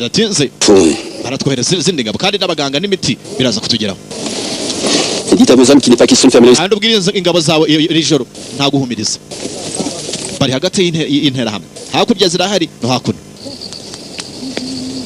bagomba kurinda abaturage bari bacitse ku icumi cyangwa se bari bashoboye kurokoka.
Nyuma ya Filipari yagufatiye inzira atangira kugenda aca mu baturage bisa nkaho ruwe yashakishaga.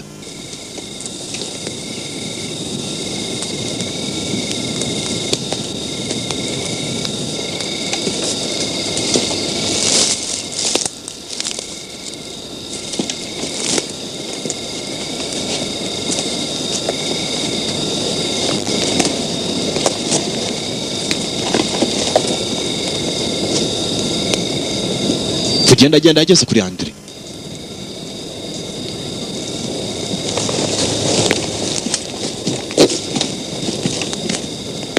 Il faut qu'on se parle. Tugomba kuvuga.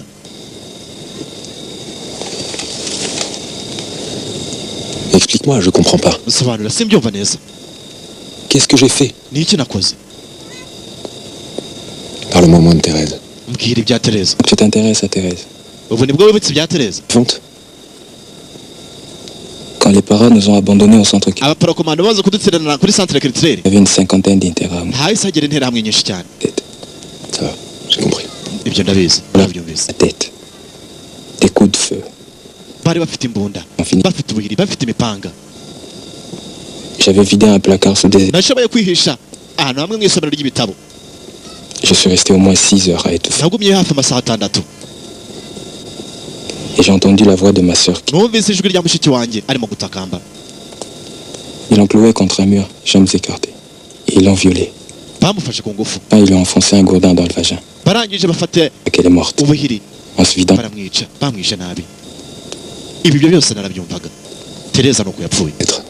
J'ai téléphoné à Théodore. Tout ce livre que tu racontes. Le capitaine Théodore Capitaine Théodore Ruboneka ni waje ayoboye intera hamwe ndetse n'abajandarume bateye kuri centre culturel batwica. C'est bien toi qui les as formés, non? Ne watumye ahubwo menya aho twari twihishe. Teresa yandikiye Filipari nawe yandikira cyangwa se hamagara Théodore amubwira ngo ajye gufasha Teresa. Usibye ko aho kumufasha we yagiye ajya kubica. Arrivé hier, en fin d'après-midi, dans le secteur de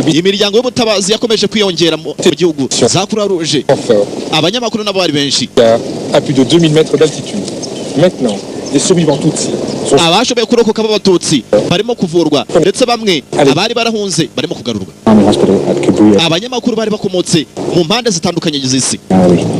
Already stretched to the limit.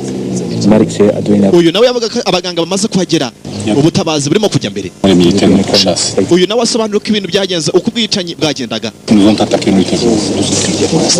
Je peux vous poser une question? Ese nakubaza ikibazo. Avec le lieutenant-colonel Aresh à Bicesero, on est tombé sur des survivants. turi mu Bisesero hari abantu bari barokotse. Ça vous dit quelque chose? We ntacyo bikubwiye. L'identité, on part au plus pressé, tout s'est fait dans le... twebwe twaratambukaga. On est arrivé là-bas par hasard. twapfuye kuhagera tutabizi. Utabizi? On s'était perdu. Twari twayobye. Ngo bari bayobye. Kugera mu Bisesero ngo bari bayobye. Ntacyo bagomba kumarira abaturage bari bihisheyo. Très bien. Au revoir, mon général. Messieurs, la zone humanitaire que nous avons délimitée a reçu officiellement l'accord du Conseil de sécurité de l'ONU. Urabizi zone twarindaga bisa nkaho igice none tugiye kujyamo kitari muri iyo zone. Le prochain jour, c'est pas... Tugiye Butare. De Réverbère, je te dis que l'assaut est imminent. Mais ça ne doit pas nous empêcher de continuer notre mission. Usibye ntago biri butubuza gukomeza mission yacu. 800 enfants Hutus d'un orphelinat de Butare. Hari abana bagera kuri 400 b'abahutu bari muri orphelinat nimwe b'abanyeshuri kandi tugomba kwambutsa tukageza Burundi. SFPR irabizi. C'est le feu de 24 heures. Twasinyana amasezerano yo guhagarika intambara mu masaha 28. Alors on peut lui faire confiance, il fera tout pour que ça foire. Ariko surabyemera ibyo ngibyo. Espérons. Je suis lucide. Et s'il y a un accrochage? Haramutse habaye gufatanamo. Vous ripostez. Ntacyo mugomba gukora mwebwe. Haramutse habaye intambara cyangwa se mugahura n'intambara n'imwaba za FPR ntacyo mugomba gukora. Sasa ku itariki 4 z'ukwa 7 94 turi Butare. Abaturage bakomezaga guhunga. Abaturage barahungaga.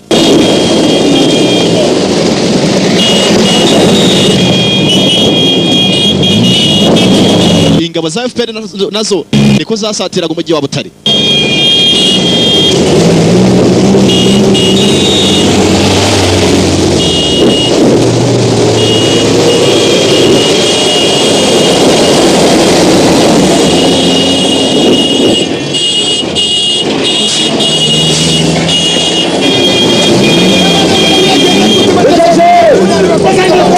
kugira ngo cyari imodoka yabitambitse muva mu nzira bana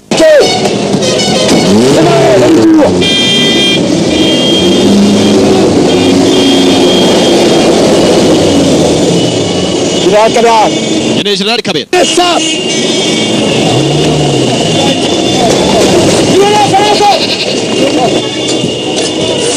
baje babaza uwitwa General Kabera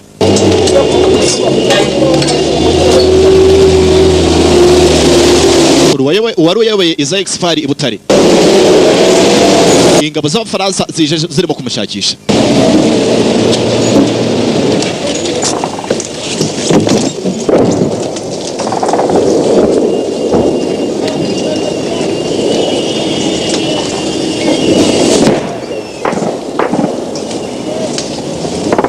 Colonel Rambert. Colonel Rambert. Vous venez nous aider comme à Bimba? Uje kudufasha nkuko mwadufashije Byumbasi.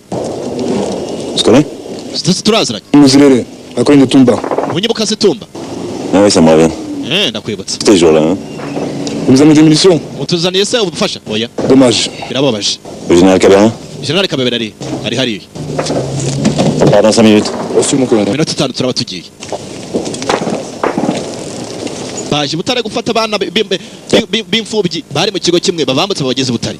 Nako ntuza Burundi. Aucune chance. Vous êtes pris en tenaille. Mwebwe nta mahirwe mufite gutsinda uru rugamba. Foutu. Ugomba guhunga. Possible. Uhunge bukiri kare. Zaïre. Jamuri Zaïre. Je viens d'être agréé par les Nations Unies. Urumva? Je ne me laisserai pas désarmer. Yesu ishobora guterana ingabo zanyu. Confirmé. Ushatse wagenda. On laisse passer les troupes rwandaises au Zaïre et on n'intervient pas. Sauf si elles menacent des personnes protégées, évidemment. Urumva? Mugeze muri Zaïre ntacyo bashobora kubatwara. Ufata ingabo zawe muhunge. Tu te referas une santé. Uyu ni Colonel Lambert urimo kugira inama General Kabera. Je t'assure, tu prendras ta revanche. Ndakurahiye. Umunsi umwe uzihorera. Gusa icyo wakora ubu ngubu ni ugukizwa n'amaguru. Ingabo za FPR ziri hafi. Yari taye mu gutwi twavuyeyo. Abana bagomba guhungisha ako kanya barabafashe.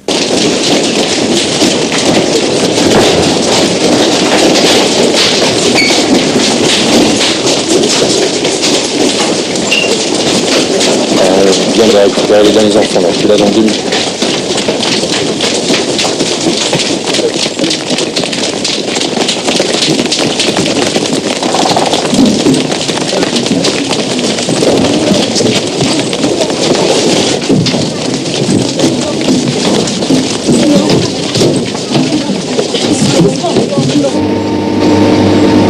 bamaze kubapakira bagufatiye inzira bagomba kwambuka bakabageza i Burundi.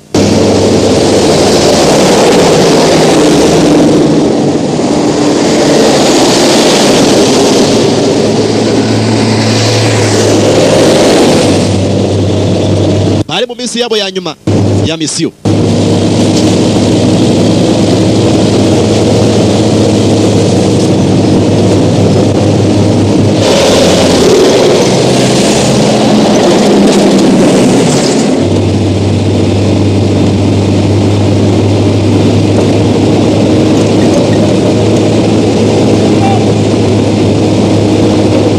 Gusa uko bagenda barakwereka hakurya mu ishyamba hari ingabo zagendaga. FPR dutangiye kubona ingabo zabo bari hafi.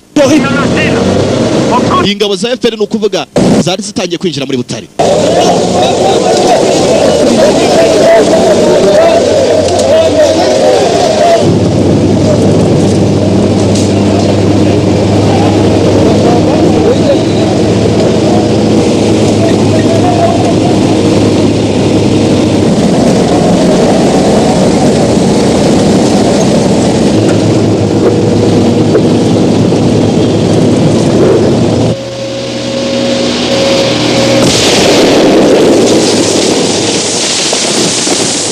Kugera hari byaturutse hakurya kumbe n'ingabo za FPR bari bazengurutswe. Wibuke ba ntago bemerewe guhangana n'ingabo izo arizo zose. Utegereza amategeko yanjye icyo mvuga iko yababwiye. Tranquille les gars.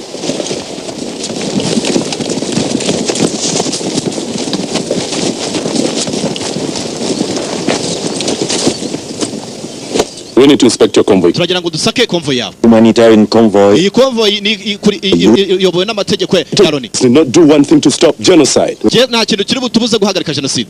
Ntago ari byerekeranye no kubabuza urumva. Ntago wemerewe kusaka imodoka zanyu. Dukurikije abatasi bacu. Convoy being there such a muri convoy yanyu harimo Nuza umuyobozi wo muri Mugata kandi arashinjwa kuba yarisha abantu benshi. Not here. Ntago arimo. Our services are never wrong. Twebwe abatasi bacu ntago bajya bibeshya. Come with me. Murikira. Tugomba kureba neza. Ni ukuvuga mu bo batwaye harimo interahamwe barimo kudushaka kandi zirashakishwa. Une vingtaine de civils avec les enfants. Bagomba gusaka. Barakuzi. T'as pas vraiment le choix. Laissez-les fouiller. Mureke basake.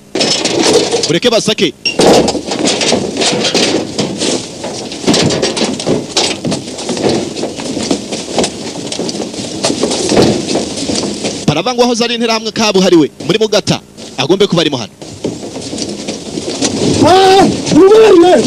Kumbe ibyo bavugaga byari ukuri. Yakoraga bikiriye. Yaragiye yihisha mu banyeshuri muri babana b'imfubyi. Haguruka. Tukana.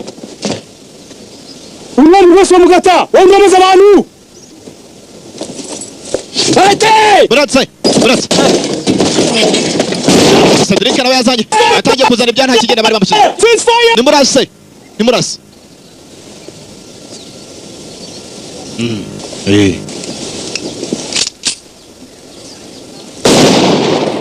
Bararubuciriye. Yari yaramaze abantu. You don't control your boys very well. Wowe ntabwo ujya ucunga abasore bawe neza. One of the most wounded. Kugeza amahirwe ahubwo. We'll take care of it. Yakomeretse gusa dushobora kumwitaho. Ntago ari ngombwa. As you wish. Nkuko ubyifuza. You are allowed to leave. Ubu mushobora kugenda. We've got what you're looking for. Icyo uwo twashakaga twakibonye cyangwa se icyo twashakaga kigezweho. Muri convoy y'Abafaransa hari interahamwe. C'est plus notre problème. Ubu ntago bikiri ikibazo cyacu. Twashaka twagenda. Dushatse twava muri iki gihugu. Cedric we bamushyizemo. Je suis désolé. Ça va se passer, hein?